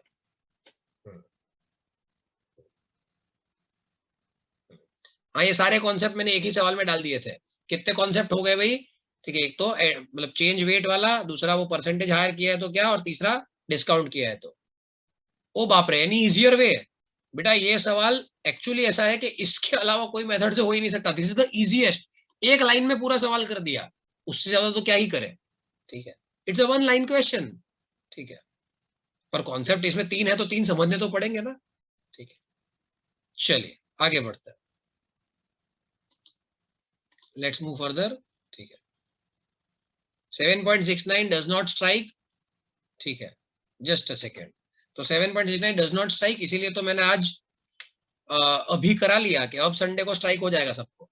आज ऐसी चीज हो रही है जो which are not very easy to strike, ठीक है। हाँ, तो भाई 3/14 का आप जब डिस्काउंट देते हो तो 11/14 से मल्टीप्लाई क्यों किया, तो बहुत सिंपल सी बात है ना बेटा, मतलब 14 में से 3 रुपए आप ले नहीं रहे हो। डिस्काउंट मतलब क्या, वो पैसा आप ले नहीं रहे हो, तो आंसर है ले कितना रहे हो, बाकी का। तो 3/14 is the discount, hence you will sell it at 11/14, इसलिए 11/14 से मल्टीप्लाई किया, ठीक है। 14 क्यों, अगर इफ दैट्स द क्वेश्चन कि 14 क्यों लिया, so there is a formula, percentage discount is free upon total, percentage discount is free upon total. तो जब आप 11 खरीदते हो और 3 लीटर मुफ्त मिलता है, तो टोटल आपको 14 लीटर मिला ना, इसलिए फ्री अपॉन टोटल में 3/14 होगा। इट्स अ फॉर्मूला अगेन, ठीक है। चलिए, भूल गया था, थैंक यू, चलो याद आ गया, आई एम वेरी ग्लैड कि आपको याद आ गया, गुड। चलिए, when the price of petrol decreases by 22.22, a person can buy 4 more in 1728 rupees, 4 more liters in 1728 rupees. What is the reduced price of the petrol per liter? ठीक है, इसमें वही समझो यार, पेट्रोल अभी सरकार ने कम किया है, 22.22 क्या होता है, 2/9, So if something reduces by 2/9, so the other thing increases by 2/7. ठीक है, ये याद होना चाहिए. 2/9 मतलब if it is increase of ऐसा कुछ x by या फिर a by x का increase होता है तो decrease होता है a by x plus a. अब a by x plus a यहाँ पे दिया गया था 2/9, so this is an increase of 2/7. So 2/7 of the total quantity जो भी थी वो है 4 लीटर, क्योंकि 4 लीटर एक्स्ट्रा मिल रहा है. इंक्रीज होना चाहिए था 2/7 पर बोला इंक्रीज तो 4 लीटर है तो ये कट जाएगा, तो that means Q is 14 litre. तो अब आप 14 लीटर एक्स्ट्रा ले पा रहे हो. You can take 14 litre extra, sorry you can buy 14 litre पहले, और अब आप 4 लीटर एक्स्ट्रा ले पा रहे हो. इसको Q1 बोलते हैं, Q1. तो जो Q2 है हो जाएगा 18 लीटर. मतलब अभी आप 18 लीटर ले पा रहे हो. अपने को पूछा what is the new price. So भाई 1728 जितना पैसा आपने खर्चा किया है, 18 लीटर अगर आप खरीद पा रहे हो तो पर लीटर का कॉस्ट क्या होगा. सो 18 into 9 162 बचेगा again 162. So 99 should be the price. ठीक है. हाँ अभी इतना ही प्राइस चल रहा है भाई. ठीक है. चलिए फिर से एक बार. डिक्रीज हुआ है 2/7 तो इंक्रीज होगा 2/9. डिक्रीज हुआ है 2/9 तो इंक्रीज होगा 2/7. इंक्रीज होगा 2/7 पर बोला है तो इंक्रीज तो 4 हुआ है, तो 2/7 of Q1 is 4. That means Q1 is 14, पर अब तो 4 लीटर एक्स्ट्रा मिल रहा है तो Q2 इज 18 है तो भाव क्या होगा. That's what it is. ठीक है. चलिए थैंक यू. ग्रेट. आगे बढ़ते हैं. ठीक है. चलिए कुछ लोग ऐसा बता रहे हैं कि हाँ सर अच्छे सवाल करा रहे हो. Thank you for your validation. ठीक है, आपने बताया तो मेरे को पता चल गया. चलिए प्लीज एक्सप्लेन 2/7. ठीक है. So it's way of looking at things बेटा. When you increase something by a by x. ठीक है. वैल्यू रिस्टोरेशन बोलती है कि डिक्रीज होगा a by x plus a. It's a formula again. तो बोला है डिक्रीज हुआ है 2/9 तो a is 2, x plus a is 9 तो x हो जाएगा 7. हेंस इंक्रीज हुआ होगा 2/7. ठीक है. डन. ठीक है. चलिए that's what it is. Yes Chaitanya please ask. yes sir, just wanted to confirm 1782 rupees में अपन ने जो 4 additional है we bought it at that or 1782. No 1728 is a total cost. It's a total cost. Okay sir, ये सवाल का English ऐसा ही होगा. अगर ऐसे सवाल मतलब this a very typical CAT question. ये सवाल जब भी आएगा आपको यही मानना है कि 1728 इज टोटल प्राइस जिसमें 4 एक्स्ट्रा भी मिल जा रहे हैं और पहले जितने मिल रहे थे उतने भी मिल जा रहे हैं. sir, that is why it was confusing. I thought like 4 was नहीं मैंने जानबूझ के लैंग्वेज चेंज नहीं की है. ऐसी लैंग्वेज में ही पूछा जाता है हर बार. ठीक है. ओके चलिए. हाँ आपको ओरिजिनल प्लस 4 मिला तो एक्स्ट्रा क्या मिला 4. तो 2/7 इज 4. जो एक्स्ट्रा मिल रहा है वो 2/7 है. That is 4. ठीक है. चलिए. How many proper subset does a set with 10 element have. Answer. So set theory का रूल है, ध्यान से देखना. Total subset is always 2n and proper subset is 2n - 1. तो हमारे केस में टोटल सबसेट पूछा होता तो 1024 और यहाँ पे हो जाएगा 1023. That's what your answer is. ठीक है. कुछ लोग गलती से पावर में 1 माइनस कर लेते हैं, इसलिए मैंने इतना दूर 1 को लिखा है. It is 2n - 1. It is not 2n - 1. ठीक है. So answer is 1023. Total subset 1024, proper subset 1023. ठीक है. जो खुद का सबसेट होता है वो प्रॉपर सबसेट नहीं कहलाता. ठीक है. चलिए आगे बढ़ते हैं. Next. A triangle has a longest side is an integer. If the perimeter of the triangle is 40, how many values can the longest side take? ठीक है. तो यहाँ पे मेरे को सीधी बात पता है कि 20 से तो कम ही होगा एंड 40/3 मतलब 13.33 से ज्यादा ही होगा. सो व्हाट यहाँ पे ऐसा बोला है कि it is an equilateral triangle हो सकता है कि नहीं. ठीक है. बोलना चाहिए था. ठीक है. तो ट्रायंगल बोला है तो इक्वल टू करना पड़ेगा. सॉरी यहाँ पे नहीं, यहाँ. ठीक है. पर ठीक है चलो कोई बात नहीं, सही बात है. चलिए तो ये हो जाएगा ऐसा कुछ. ठीक है. तो सीधी बात है आपका नंबर है जो है वो 20 से कम होना चाहिए और 13.33 से ज्यादा होना चाहिए. क्यों? तो भाई p/2 से हमेशा साइड कम होती है, और अगर वो लॉन्गेस्ट साइड है तो p/3 से हमेशा ज्यादा होती है। सो 13.33 से ज्यादा होगी, 20 से कम होगी, इंटीजर है तो 14, 15, 16, 17, 18, 19 ऐसे 6 नंबर ले सकती है। That's what your answer is. ठीक है, सो लॉजिक सेज p/2 से कम, p/3 से ज्यादा, और या तो इक्वल टू, पर 13.33 इज नॉट एन इंटीजर तो 14 से चालू करना पड़ेगा। ठीक है, चलिए, good. Next, what is, how many maximum bounded region can be formed with 9 cuts in 2-dimensional plane? Again ये फॉर्मूला बेस्ड सवाल है। तो फॉर्मूला ऐसा है कि n साइड होती है तो उनसे कट होता है समेशन n प्लस 1। ये किसी को पता है तो बहुत बढ़िया बात है। समेशन n प्लस 1 ये टोटल कट्स होते हैं, पर बाउंडेड और अनबाउंडेड अलग होता है। ये n साइड है तो कट्स जो होते हैं they are summation n plus 1, ये हो जाता है टोटल। आई होप सबको याद है समेशन n का फॉर्मूला क्या है। समेशन n होता है n into n plus 1/2। So your answer is n into n plus 1/2। इतने टोटल कट हो जाएंगे, उसमें से बाउंडेड हमेशा होते हैं 2n, बाउंडेड हमेशा होते हैं 2n, सॉरी अनबाउंडेड हमेशा होते हैं 2n। So total is n into n plus 1/2, और उसमें से जो अनबाउंडेड है,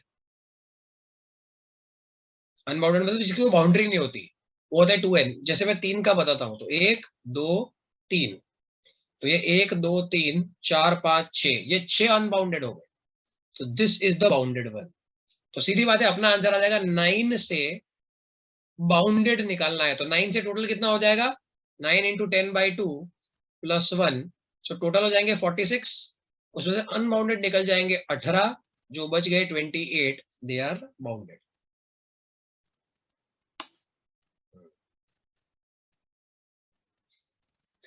So that's what the formula is।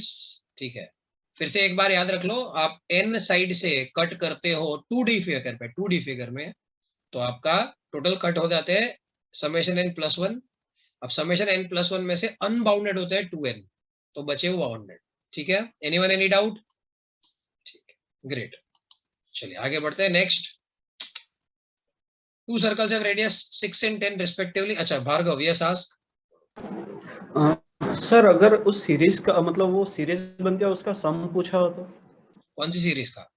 Sir जैसे मतलब नंबर ऑफ कट्स लगाते हैं और जैसे 9 कट्स लगाए तो, और फिर उसका सम पूछा हो तो हर एक का, जैसे 2 है फिर 7 है। हाँ, समझ गया मैं। तो your question is 2 + 4 + 7 up to 46, right? ये तो कोई बात नहीं, सबसे पहले तो इसमें से 9 हटा ले, सब में से एक एक हटा ले, तो अब ये जानी पहचानी सीरीज बन जाएगी। 1 + 3 + 6 up to 45। Yes, this is summation of summation n। Yes, और इसका सीधा फॉर्मूला है n into n + 1 into n + 2/6। Yes sir. तो आपको बोला है कि 1 से लेके 9 तक जितने भी कट करते हो, उन सारे कट के जितने भी वो हो गए टुकड़े, उन सारे टुकड़ों का समेशन क्या है? तो आंसर इज दिस। ठीक है, इनफैक्ट 9+ लिखना पड़ेगा। मैंने 9 कॉमन नहीं निकाला, मैंने यहाँ से 1 निकाला, यहाँ से 1 निकाला, तो 9 निकाले प्लस, तो 9+, दिस इज द आंसर। ठीक है, चलिए अभी बात निकल ही गई है तो मैं सारे फॉर्मूला एक बार याद करा लेता हूँ सबको, ताकि मतलब किसी को कोई चीज ऐसा है कि याद ना हो, ऐसा ना हो। तो भाई समेशन n मतलब 1 से लेके n तक का समेशन वो होता है n इंटू n + 1/2। ठीक है, समेशन n², ठीक है, that becomes n into n + 1 into 2n + 1/6 summation n³। ठीक है, that becomes n into n + 1/2 the whole square, and finally summation of summation n, that is n into n + 1 into n + 2/6। ठीक है, चलिए अब आते हैं ये सवाल पे। ठीक है, let's come on to this question। 2 circles have radius 6 and 10 if the distance between the center is less than 16 but more than or equal to 4। more than or equal to 4, then how many common tangents can they have? ठीक है, कितने हो सकते हैं? Let's see.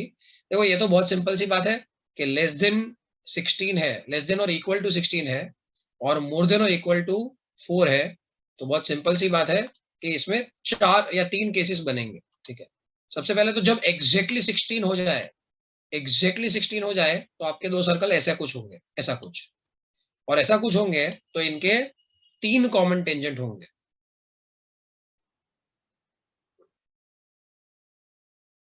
ठीक है, अच्छा less than 16 हो जाए, less than 16, so it will be something like this. So in this case you will have 2 common tangents. अच्छा exactly 4 हो जाए, so they will be internally touching.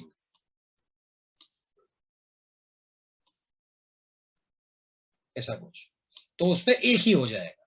So answer है या तो 1, या तो 2, या तो 3 पॉसिबल है that they have इतने आपके पास टेंजेंट हो सकते हैं। तो दैट्स व्हाट इट इज, ये आपको पता होना चाहिए था। अगर इक्वल टू नहीं होता तो सिंगल डिजिट, मतलब ऑफ कोर्स दो ही चीज आएगी, मतलब वो दे विल, एक ही चीज आएगी, दे विल बी इंटरसेक्टिंग, और इंटरसेक्ट करते हो तो 2 कॉमन टेंजेंट मिलते हैं। ठीक है, चलिए, हाँ आंसर वुड हैव बीन 2। ठीक है बेटा, 16 करने के लिए they have to touch externally, and when 2 circles touch externally they have 3 common tangent. 4 करने के लिए they have to touch internally, and internally होता है तो एक कॉमन टेंजेंट मिलता है, और 16 और 4 के बीच में ये वाला केस बनेगा, यहाँ पे 2 टेंजेंट कॉमन होंगे, तो कॉमन टेंजेंट कुड बी 3 और 2 और 1। ठीक है, चलिए आगे बढ़ते हैं। Next, a plus b is 10, what is the maximum value of a square into b cube? ये मेरे को ना ये ऐसा बहुत ही अंडररेटेड फॉर्मूला लगता है, और ये एकदम जादुई फॉर्मूला है। ठीक है, दो तरीके से कर सकते हो। एक डायरेक्ट फॉर्मूला इसका ऐसा है कि when a plus b is a constant term, a raised to n is equals to b raised to m, they will be maximum when a by m is equals to b by n, मतलब this number upon the power is equal to this number upon the power। so यहाँ पे हो जाएगा, इसको अगर k मान लो तो a is equals to 2k हो जाएगा और b is equals to 3k हो जाएगा, बस उसको यहाँ पे रख लो। तो 5k is 10 and hence k is equals to 2, तो a हो जाएगा 4 और b हो जाएगा 6। तो आपका आंसर है 4 square into 6 cube. 4 square is 16, 6 cube is 216, 216 into 16 is your correct answer. Whatever it is, वो जो भी होता है that is the correct answer. इसके पीछे फंडामेंटल क्या है, what is the logic behind that? So fundamental इसके पीछे है सबसे बढ़िया तरीका am greater than equal to gm। तो सोचो, ऐसा ये a नहीं है, ये a नहीं है, ये a by 2 है और ये भी a by 2 है। अच्छा ये b नहीं है, b by 3 है, तो 3 बार लिखना पड़ेगा b by 3। हाँ मैं रिपीट ही कर रहा हूं, ध्यान से देखना, b by 3, b by 3। तो मैंने क्या किया, a का स्क्वायर करना है ना, a का स्क्वायर करना है तो यहाँ पे a को मैंने 2 टुकड़ों में डिवाइड कर लिया, और b का क्यूब करना है तो b को मैंने 3 टुकड़ों में डिवाइड कर लिया। Now their summation is constant. अब आप सबको ये पता है क्या, समेशन जब 5 नंबर का कांस्टेंट होता है तो अगर उनका मल्टीप्लिकेशन मुझे मैक्सिमम लाना है तो क्या करना पड़ेगा बेटा? तो आपको करना पड़ेगा when all these numbers are equal, when all these numbers are equal तो मल्टीप्लिकेशन इसका मैक्सिमम होगा। मतलब a by 2 भी 2 होना चाहिए, ये भी 2 होना चाहिए, ये भी 2 होना चाहिए, ये भी 2 होना चाहिए, ये भी 2 होना चाहिए, तभी तो टोटल 10 होगा। तो सारे नंबर 2 है, मतलब a by 2 भी 2 है, a by 2 2 है, मतलब a पक्का 4 होना चाहिए। अगर a 4 है तो b by 3 भी 2 है, b by 3 2 है तो b होना चाहिए 6, एंड तब जाके 4 + 6 पे आंसर आएगा। तो 4 + 6 यहाँ पे रख लो, you will get the answer. फिर से एक बार, जो पावर करनी है उससे मैंने a को डिवाइड कर लिया, b की जो पावर करनी है उसको डिवाइड करना है, पर सीधी बात है b मुझे लिखना है तो b by 3 में जो 3 बार लिखना पड़ेगा, a मुझे लिखना है तो a by 2 मुझे 2 बार लिखना पड़ेगा। तो इसलिए मैंने यही a को मैंने ऐसे लिखा है, स्प्लिट किया है, और b को मैंने 3 पार्ट में स्प्लिट किया है। क्यों? क्योंकि 3 पावर लानी थी, और am gm का यहाँ पे फंडा लगा लिया कि वो इक्वल तब होते हैं जब सारे नंबर इक्वल होते हैं।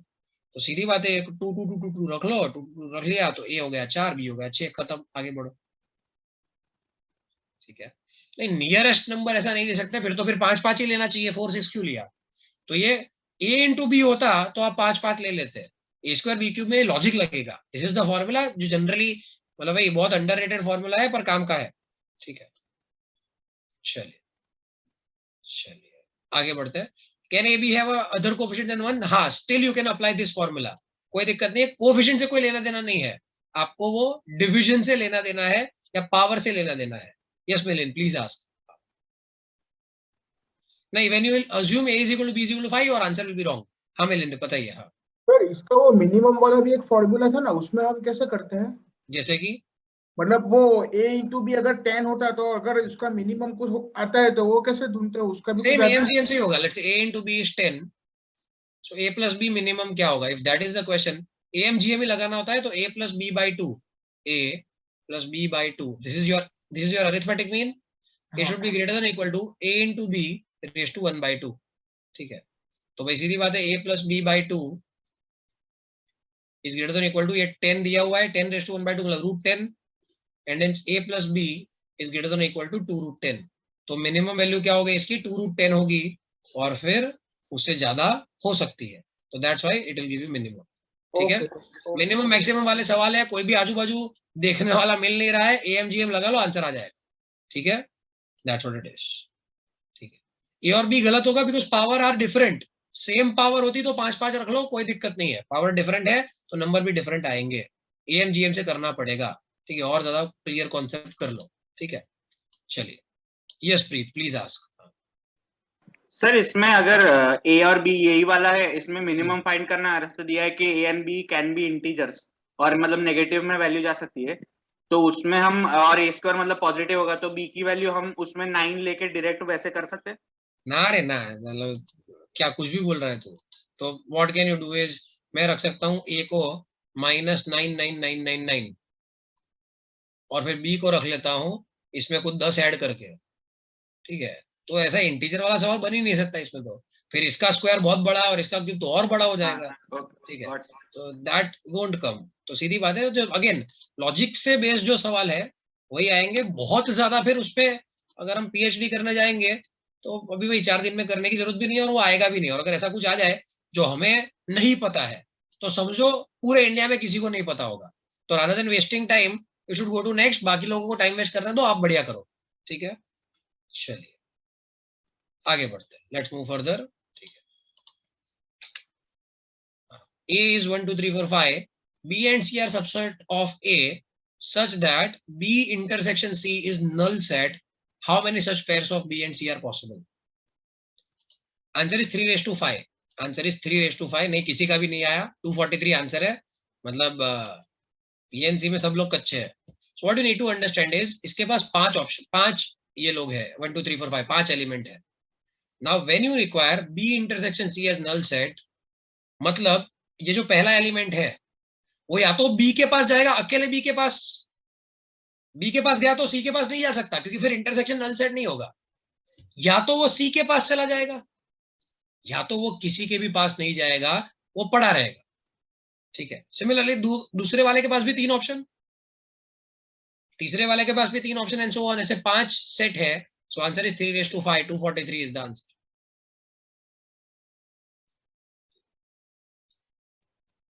So there is a possibility कि ये null set हो, ये null set हो, ये 1 2 3 4 5 हो। तो इस केस में क्या हुआ है?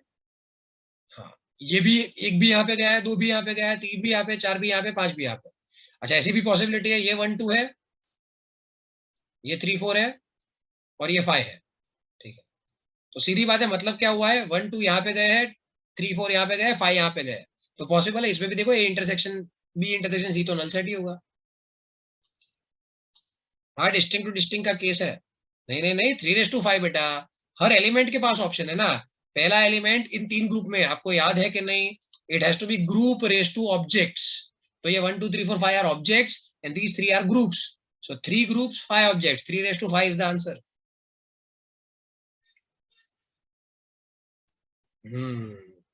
चलिए बढ़िया, आई एम सो ग्लैड कि आप लोगों को काफी कुछ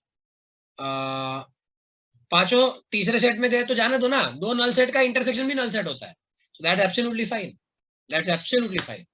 ठीक है, चलिए, it is given B and C are not null set, तो आपको इसमें से एक केस माइनस करना पड़ेगा। देखो, अच्छा सवाल पूछा है कि अगर ऐसा बोला है B and C null set नहीं है, तो भाई ये बी सी और एक्स ऐसा मान लो। हमने टोटल वेज कर लिए थे आपका हर एक एलिमेंट के लिए 3 इंटू 3 इंटू 3, टोटल हो गए 243।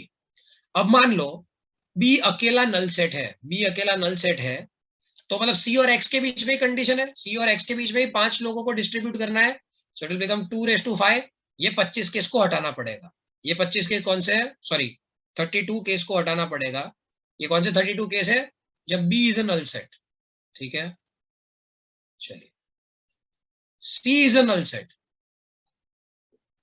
तब सारे एलिमेंट बी और सी के बीच में धक्का खाएंगे, सो इट विल बिकम 32। ये 32 केस माइनस करने पड़ेंगे, और बी भी नल सेट हो और सी भी नल सेट हो, वैसा एक केस होगा, तो your answer is 243 minus 32 minus 32 plus 1, this is what your answer is. Plus 1 क्यों किया, क्योंकि ये जो 32 किया उसमें बी और सी दोनों नल सेट होंगे, वो वाला केस 2 बार माइनस हो गया होगा, तो उसको एक बार वापस ऐड करना पड़ेगा। Ishaan, does it ring the bell, did you get your answer? बढ़िया, सवाल अच्छा था कि बी और सी नल सेट नहीं हो ऐसा दिया हो तो सर लोड नहीं लेने का, आंसर कोई भी सवाल है तो आंसर आएगा ही आएगा। तो फिर से एक बार, टोटल वेज 3/5 थे, उसमें से बी को नल सेट मान लो, बी को नल सेट मान लो, तो अब वो 5 के लिए 2 ही जगह बची, सो उसमें से 2/5, ये 32 जो वेज होंगे ना, उसमें से एक वे ऐसा होगा कि यहाँ पे नल सेट है और यहाँ पे 1 2 3 4 5 है। तो सोचो यार, सोचो, मैंने इसको तो नल सेट मान लिया था, ये नल सेट और 1 2 3 4 5 ये मैंने एक बार गिन लिया इन 32 में, अब मैं इसको नल सेट मान रहा हूँ, इसको नल सेट मान रहा हूँ, तब इन दोनों के बीच में सारा डिस्ट्रीब्यूशन हो रहा है, तो एक केस ये भी होगा कि ये नल सेट हो और ये 1 2 3 4 5 हो। Now this case actually was calculated in this वाला नल सेट एज वेल, तो ये केस तो हमने 2 बार गिना ना, 2 बार माइनस किया 32 में, तो एक बार वापस ऐड कर लो, क्योंकि एक बार तो होगा, 2 बार नहीं होगा, तो 2 बार माइनस करके एक बार वापस ऐड कर दिया, ठीक है। चलिए आगे बढ़ते हैं, लेट्स मूव फर्दर, ठीक है।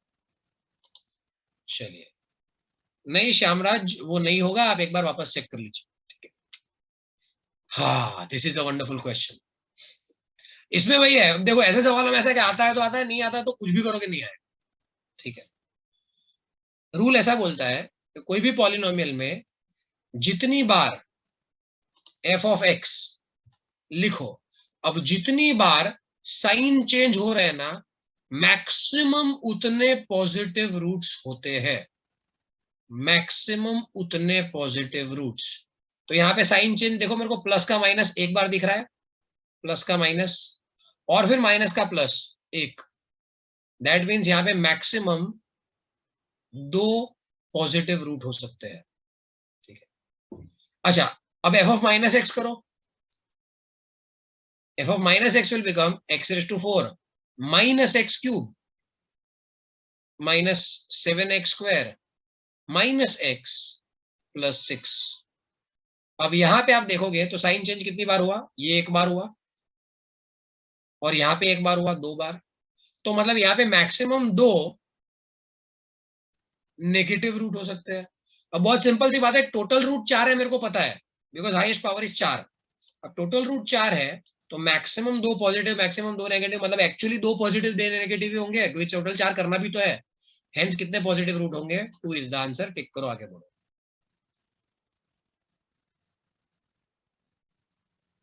कोफिशिएंट बेटा 1 है ना, कुछ नहीं दिया तो 1 है मतलब, so what you need to do is F of X के sign change, that gives you maximum positive roots, ठीक है, और एफ ऑफ माइनस एक्स के sign change, that will give you maximum possible negative roots, वहां से answer आएगा, ठीक है। कॉम्प्लेक्स रूट वाला सवाल मुश्किल है, मतलब हाँ आई डू अंडरस्टैंड, बट इसमें दिख रहा है यार, मतलब मेरे को तो शायद दिख रहा था 4 रूट का मल्टीप्लीकेशन 6 हो रहा है, तो 1 - 1 3 2 ऐसा कुछ समथिंग ऑन दोज लाइंस मेरे को दिख रहा था, ठीक है। यस, ठीक है, मीर प्लीज आस्क, ठीक है। Shubham, your doubt is valid but बहुत out of the scope of CAT हो जाएगा, so let's not discuss that, ठीक है। सर इसमें वो कोएफिशिएंट वाला फॉर्मूला ऐसा कुछ है कि मतलब ऑड इवन पोजीशंस पे अगर हो तो फिर नहीं, नो कोएफिशिएंट, इसमें सिर्फ साइन देखनी है, ठीक है। ओके, चलिए हाँ, आगे बढ़ते हैं ठीक है, चलिए। So if we get 2 positive root and 1 negative, total 4 root then 1 imaginary root कभी ऐसा नहीं होता बेटा, imaginary root they are in conjugate only, तो 1 imaginary root कहाँ से लेके आया, ठीक है, complex root cannot be alone, ठीक है। चलिए आगे बढ़ते हैं। log of this base x is equal to 1, how many values can x take, ठीक है। चलिए तो ये क्या हो जाएगा, यहाँ पे लॉगरिथम की बेसिक डेफिनेशन काम आएगी, that x raise to 1 is equal to x cube minus 5x square plus 5x, ठीक है। तो ये हो जाएगा, अगेन x को आप इधर ले जाओ तो 0 is equal to x cube minus 5x square plus 4x, ठीक है। सो 4 1 जार 4, 4 प्लस 1 5, तो एक तो मैं x कॉमन निकाल लेता हूं और फिर बचा देता हूं x square minus 5x plus 4, ये हो जाएगा x into x minus 4 x minus 1, ठीक है। तो x हो सकता है 0 या तो 4 या तो 1, बट वही रुकावट के लिए खेद है, अगर आप x को 0 रखोगे सो log के बेस में 0 कभी नहीं हो सकता, और log 0 डज नॉट एग्जिस्ट, तो x 0 हो नहीं सकता। अच्छा, x को 1 रखने का ट्राई करोगे तो log के बेस में 1 कभी हो नहीं सकता, बेस में 1 रखना इज पाप, नॉट पॉसिबल। 4 रखो तो हाँ, x base 4, this will become 64 minus ये हो जाएगा तुम्हारा 16 इंटू 5 80 और प्लस 20, हाँ तो x 4 बेस 4 इज पॉसिबल, तो सिर्फ एक वैल्यू पॉसिबल है and that is x is 4। ऐसे सवाल कैट बहुत पूछता है, आपका आंसर आ जाएगा कि 3 रूट्स है, बट रूट नहीं पूछा था, ऐसा बोला था how many values can x take. तो ऐसी गलतियां मत करना, this is something that you have to apply your brains with, कि भाई इतना आसान तो नहीं पूछ सकता, ठीक है, कि हमारा आंसर आ गया इतना आसान ही, 3 आंसर आ गए तो बस 3 आंसर है और 3 पहला ही ऑप्शन होगा, तो प्लीज चेक, 3 नहीं हो सकते, because in a base of logarithm 0 and 1 does not exist, ठीक है, ठीक है। Answer is one value, only one value, that is 4, answer is only one value, that is 4, ठीक है। 0 can't be applied as base, 1 can't be applied as base, so that's the problem। 0 तो खैर log 0 भी possible नहीं है, तो that is why only one value is possible. हमें बोला है कितनी वैल्यू पॉसिबल है, तो 4 हाउ मेनी वैल्यूज, तो एक वैल्यू पॉसिबल है विच इज 4, डन। चलिए ग्रेट, आगे बढ़ते हैं। If p is a positive integer, ठीक है, 4 में नेगेटिव आएगा तो फिर 0 आंसर, 4 में नेगेटिव वैसे तो नहीं आएगा, पर हाँ नेगेटिव आता तो फिर 0 आंसर होता, ठीक है, कुछ भी पॉसिबल नहीं है। This is also a CAT question. If p is a positive integer, how many values can p take if x square minus 10x plus p has 2 real roots? सारे कॉन्सेप्ट करा रहा हूँ, ये क्वाड्रेटिक का बहुत बढ़िया कॉन्सेप्ट है। चलो बनाओ क्या कॉन्सेप्ट लगेगा। Good Rahul, remember this, 24 answer है इसका, गुड। नहीं, this concept has 2 real roots, ठीक है, नहीं 2 तो थोड़ा मैंने बदल दिया है, वहां पे 2 डिस्टिंक्ट रियल रूट होना चाहिए था, इनफैक्ट हाँ डिस्टिंक्ट ही लगते हैं, 2 डिस्टिंक्ट रियल रूट, तो 24 आंसर है। अच्छा, 2 डिस्टिंक्ट रियल रूट्स होता है मतलब b square minus 4ac should be greater than 0, ठीक है, that means 100 minus 4p is greater than 0, that means 100 is greater than 4p, that means 25 is greater than p। Now p is an integer, p is a positive integer in fact, so p can take value 1 2 3 up to infinity, but because p is less than 25 so you can take up to only 24, तो 24 value possible है p की, answer is 24। अब देखो यार, ये याद नहीं है कि 2 रियल रूट्स है मतलब delta should be greater than 0 या फिर b square minus 4 is greater than 0, उसी के लिए आज का सेशन रखा था, ये चीजें आपको याद होनी चाहिए। अगर 2 इक्वल रूट्स है तो डेल्टा शुड बी 0, अगर 2 मतलब इमेजिनरी रूट्स है तो delta should be less than 0, and rational root है तो delta should be perfect square, irrational है तो नॉन परफेक्ट स्क्वायर, ठीक है, ठीक है। हाँ, अगर यहाँ पे word p is a non negative integer बोला होता तो 25 होता, 0 से स्टार्ट होता, ठीक है, हाँ गुड। चलिए डिस्टिंक्ट वर्ड लिखना जरूरी था क्योंकि 2 रियल डिस्टिंक्ट रूट्स ऐसा सवाल में था, मेरा शायद टाइपिंग में रह गया है, ठीक है, क्योंकि 2 रियल रूट्स में मतलब अगेन 2 लिखा हुआ है तो दैट मेक सेंस, बट हाँ सिर्फ रियल रूट्स बोला होता तो शायद आपको जीरो वाला भी, डेल्टा जीरो वाला भी केस कंसिडर करना पड़ता, ठीक है। लास्ट स्टेप 24 कैसे आया बेटा, p 25 से छोटा है और p पॉजिटिव इंटीजर है, तो पॉजिटिव इंटीजर स्टार्ट होता है 1 से, तो 1 2 3 अप टू 24 ऐसे 24 नंबर होंगे, ठीक है। चलिए नेक्स्ट, मैंने एकदम सही क्वेश्चंस लिए हैं, वी आर ऑन ट्रैक, हम शायद समय पे खत्म कर लेंगे। कौन से सवाल पे आए, which question number is this, ठीक है 25वें सवाल पे आए, बहुत बढ़िया, हाँ कर लेंगे, 3 सवाल हो जाए, ठीक है। चलिए अब यहाँ पे बोला है for how many natural numbers x by n और x by 11 n is the highest, ये काउंटिंग का सवाल है, काउंटिंग के कॉन्सेप्ट में लोग भूल जाते हैं, तो आपको समझना क्या है, 11 का टेबल बोलना है और 8 का टेबल बोलना है। सो 8 1s are 8, 8 2s are 16, 8 3s are 24, 8 4s are 32, 11 1s are 11, 11 2s are 22, 11 3s are 33, और फिर इन दोनों के बीच में ये इंक्लूडिंग और ये एक्सक्लूडिंग, ऐसा आपको नंबर्स गिन लेने हैं फटाफट। क्या किया है मैंने, तो ध्यान से देखना, 8 से लेके 16 तक सबका आंसर 1 आएगा, तो 11 से लेके 22 तक भी सबका आंसर 1 आएगा, पर 16 में तो आंसर 2 हो जाएगा, तो 11 से 16 गिनने हैं, तो इसमें 11 12 13 14 15 ये 5 नंबर हो जाएंगे, फिर 22 और 23 ये 2 नंबर हो जाएंगे, फिर कुछ नहीं आएगा क्योंकि 33 से 32 तक आप जा नहीं सकते, and hence answer is this 7 numbers. फिर से एक बार ध्यान से समझो, यहाँ पे हाईएस्ट इंटीग्रल वैल्यू पूछी है, सो 11 to 22 सबका आंसर हो जाएगा 1, इंक्लूडिंग 11 till 22 सबका आंसर आ जाएगा 1, एंड सिमिलरली 8 से 16 में भी सबका आंसर है 1, ठीक है। चलिए हाँ इसमें 7 ऐड करने हैं, वो उस पे आता हूं मैं, हाँ 1 से 7 मतलब ऑफ कोर्स 7 ऐड करने हैं, ठीक है, answer is not 7, answer is natural number है तो 1 से 7 ऐड करने हैं, तो क्योंकि 1 से 7 में तो सीधी बात है यहाँ पे भी 0 आ जाएगा और यहाँ पे भी 0 आ जाएगा, तो ये 7 नंबर, ठीक है, फिर ये 5 नंबर और फिर ये 2 नंबर, आंसर इज 14, ठीक है। For how many natural numbers x by 8, x by 11 wherein is the highest integral value which is not higher than n, ठीक है, are equal, ठीक है। चलिए yes Vivek please ask, sorry I guess sir 1 कैसे आएगा, ठीक है, चलिए हाँ समझाता हूं मैं। सी हाईएस्ट इंटीग्रल वैल्यू आपको समझनी पड़ेगी, 1 को डिवाइड बाय 8 करोगे तो 1 by 8 is 0 point something, right, तो इसके इंटीग्रल वैल्यू आ जाएगी 0, फिर 2 by 8 की भी क्या हो जाएगी 0, अप टू 7 by 8 की भी क्या हो जाएगी 0, अच्छा सिमिलरली 1 by 11 की भी हो जाएगी 0, 2 by 11 की भी हो जाएगी 0, क्योंकि 2 by 11 is less then 1 of course, तो 7 by 11 भी क्या हो जाएगी 0।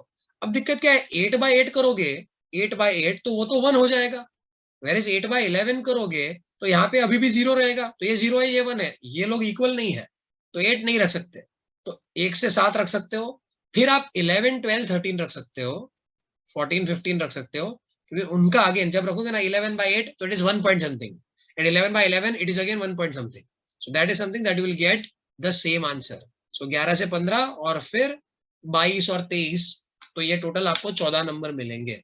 देख लो समझ लो, कोई भी डाउट है तो प्लीज आस्क।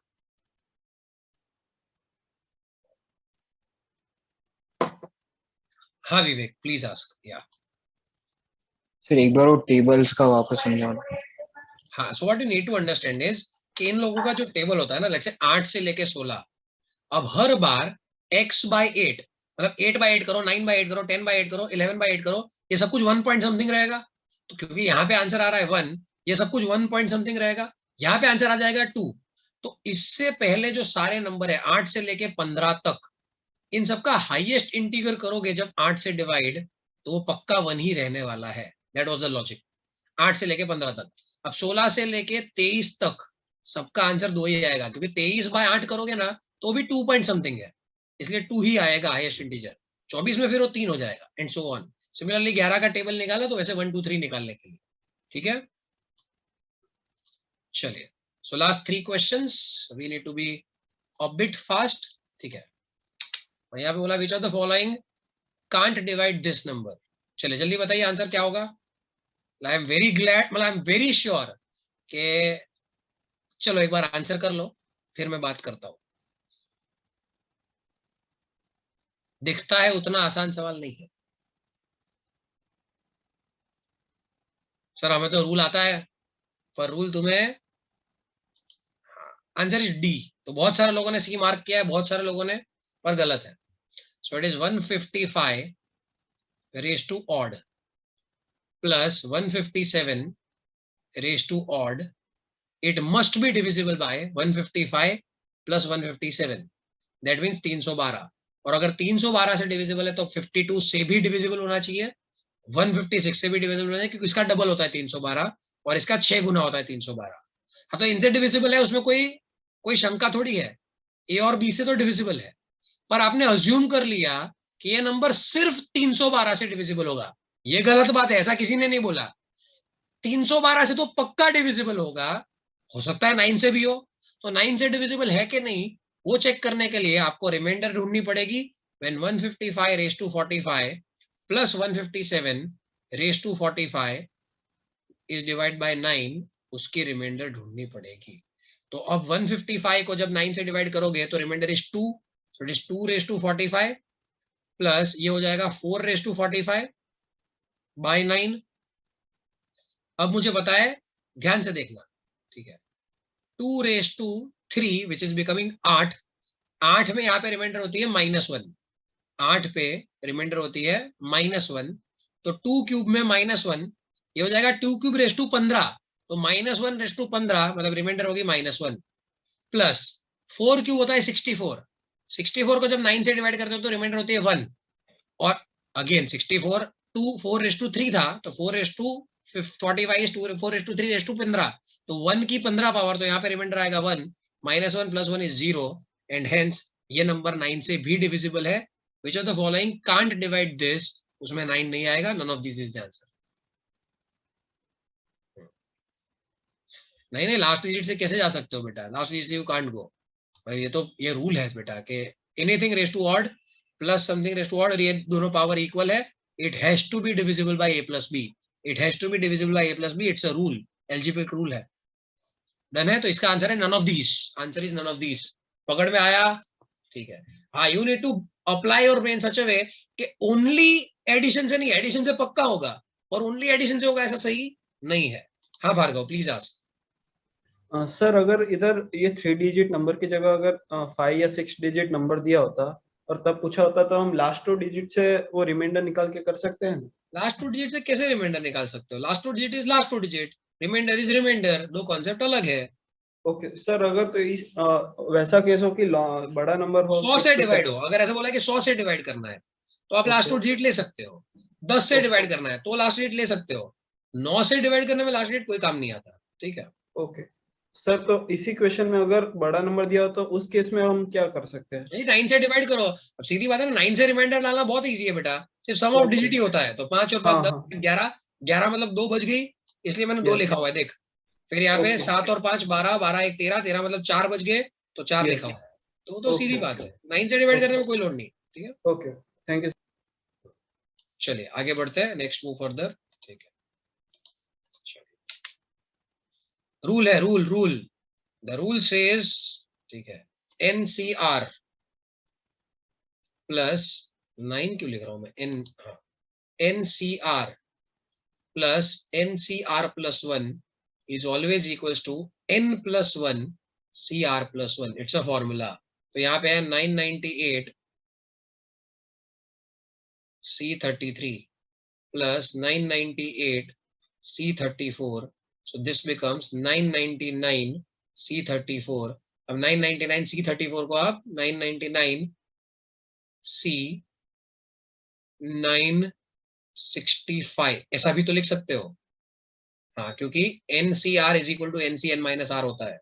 तो खत्म है बेटा, ये आंसर है। इसमें फिर नन ऑफ दिस बहुत ही लुक्रेटिव लगता है कि भैया नन ऑफ दिस ही मार दे, पिछले में भी तो था। 34 आंसर है। हाँ नहीं, 34 आंसर नहीं है। 999 C34 can be written as 999 C965 as well. NCR is equal to NCN minus R formula है। तो 2 फॉर्मूला मैंने इसी सवाल में करा ली है। आई होप एवरीवन हैज अंडरस्टूड, ठीक है। चलिए बढ़िया। How many numbers from 1 to 100 have exactly 6 factors? एक काम करते हैं, ये 6 फैक्टर वाला कभी कैट में नहीं आएगा, काफी डिफिकल्ट है। हम 3 फैक्टर लेके देख लेते हैं, 3 फैक्टर कर लेते हैं। वैसे 6 वाले का आंसर 16 है, 6 वाले का आंसर 16 है, you can try at home. 3 factors अगर पूछा है तो दैट बिकम्स इजी। जैसे समझो कि आपका नंबर है 1 से 100 में है, and it can be written as a raised to p into b raised to q into c raised to r, ठीक है। नाउ इसके नंबर ऑफ फैक्टर्स जो है it will be written as p+1, ये फॉर्मूला है बेटा, p+1 q+1 into r+1, ऐसा formula होता है। Now if that is equals to 3, तो 3 factors is p+1 into q+1 into r+1, so that means अब 3 नंबर का मल्टीप्लिकेशन 3 हो, ऐसा तो 3 into 1 into 1 ही होता है। That means p+1 is 3, p+1 अगर 3 है तो p2 हो जाएगा, तो n is actually a raised to 2। अच्छा, b raised to फिर q+1 अगर 1 है तो 0 हो जाएगा, एंड c raised to 0। अब एनीथिंग raised to 0 is 1 होता है तो वो तो लिखने की भी जरूरत नहीं है, तो उसको हटा दो। मतलब your number is a square, आपका नंबर है a स्क्वायर, एंड याद रखना ABC आर प्राइम नंबर, तो आपका जो नंबर है it is square of prime numbers, square of prime numbers. It is not just perfect square, it is perfect square of prime numbers. तो 2 का square 4 हो जाएगा, एक तो 3 का स्क्वायर 9, 5 का स्क्वायर 25, 7 का स्क्वायर 49, उसके बाद 11 का square is more than 100, hence your answer is 4। आपका आंसर है 4। 2 का स्क्वायर, 3 का स्क्वायर, 5 का स्क्वायर, 7 का स्क्वायर, आंसर इज 4 नंबर, ठीक है। ठीक है, हाँ, इसमें 6 फैक्टर पूछा होता तो क्यों ये सवाल डिफिकल्ट हो जाता, सवाल डिफिकल्ट हो जाता, क्योंकि 6 ना 2 तरीके से बनता है, 6 into 1 into 1, 3 into 2 into 1, और केसेस बहुत ज्यादा बनाने पड़ेंगे, वो अगेन थोड़ा हाँ वापस लास्ट स्टेप बता देता हूँ। Now n is a raised to p, b raised to q, c raised to r, जहाँ पे p मिला 2, मतलब n is a square. Now when you do prime factorization, it was assumed that a, b, c are prime numbers.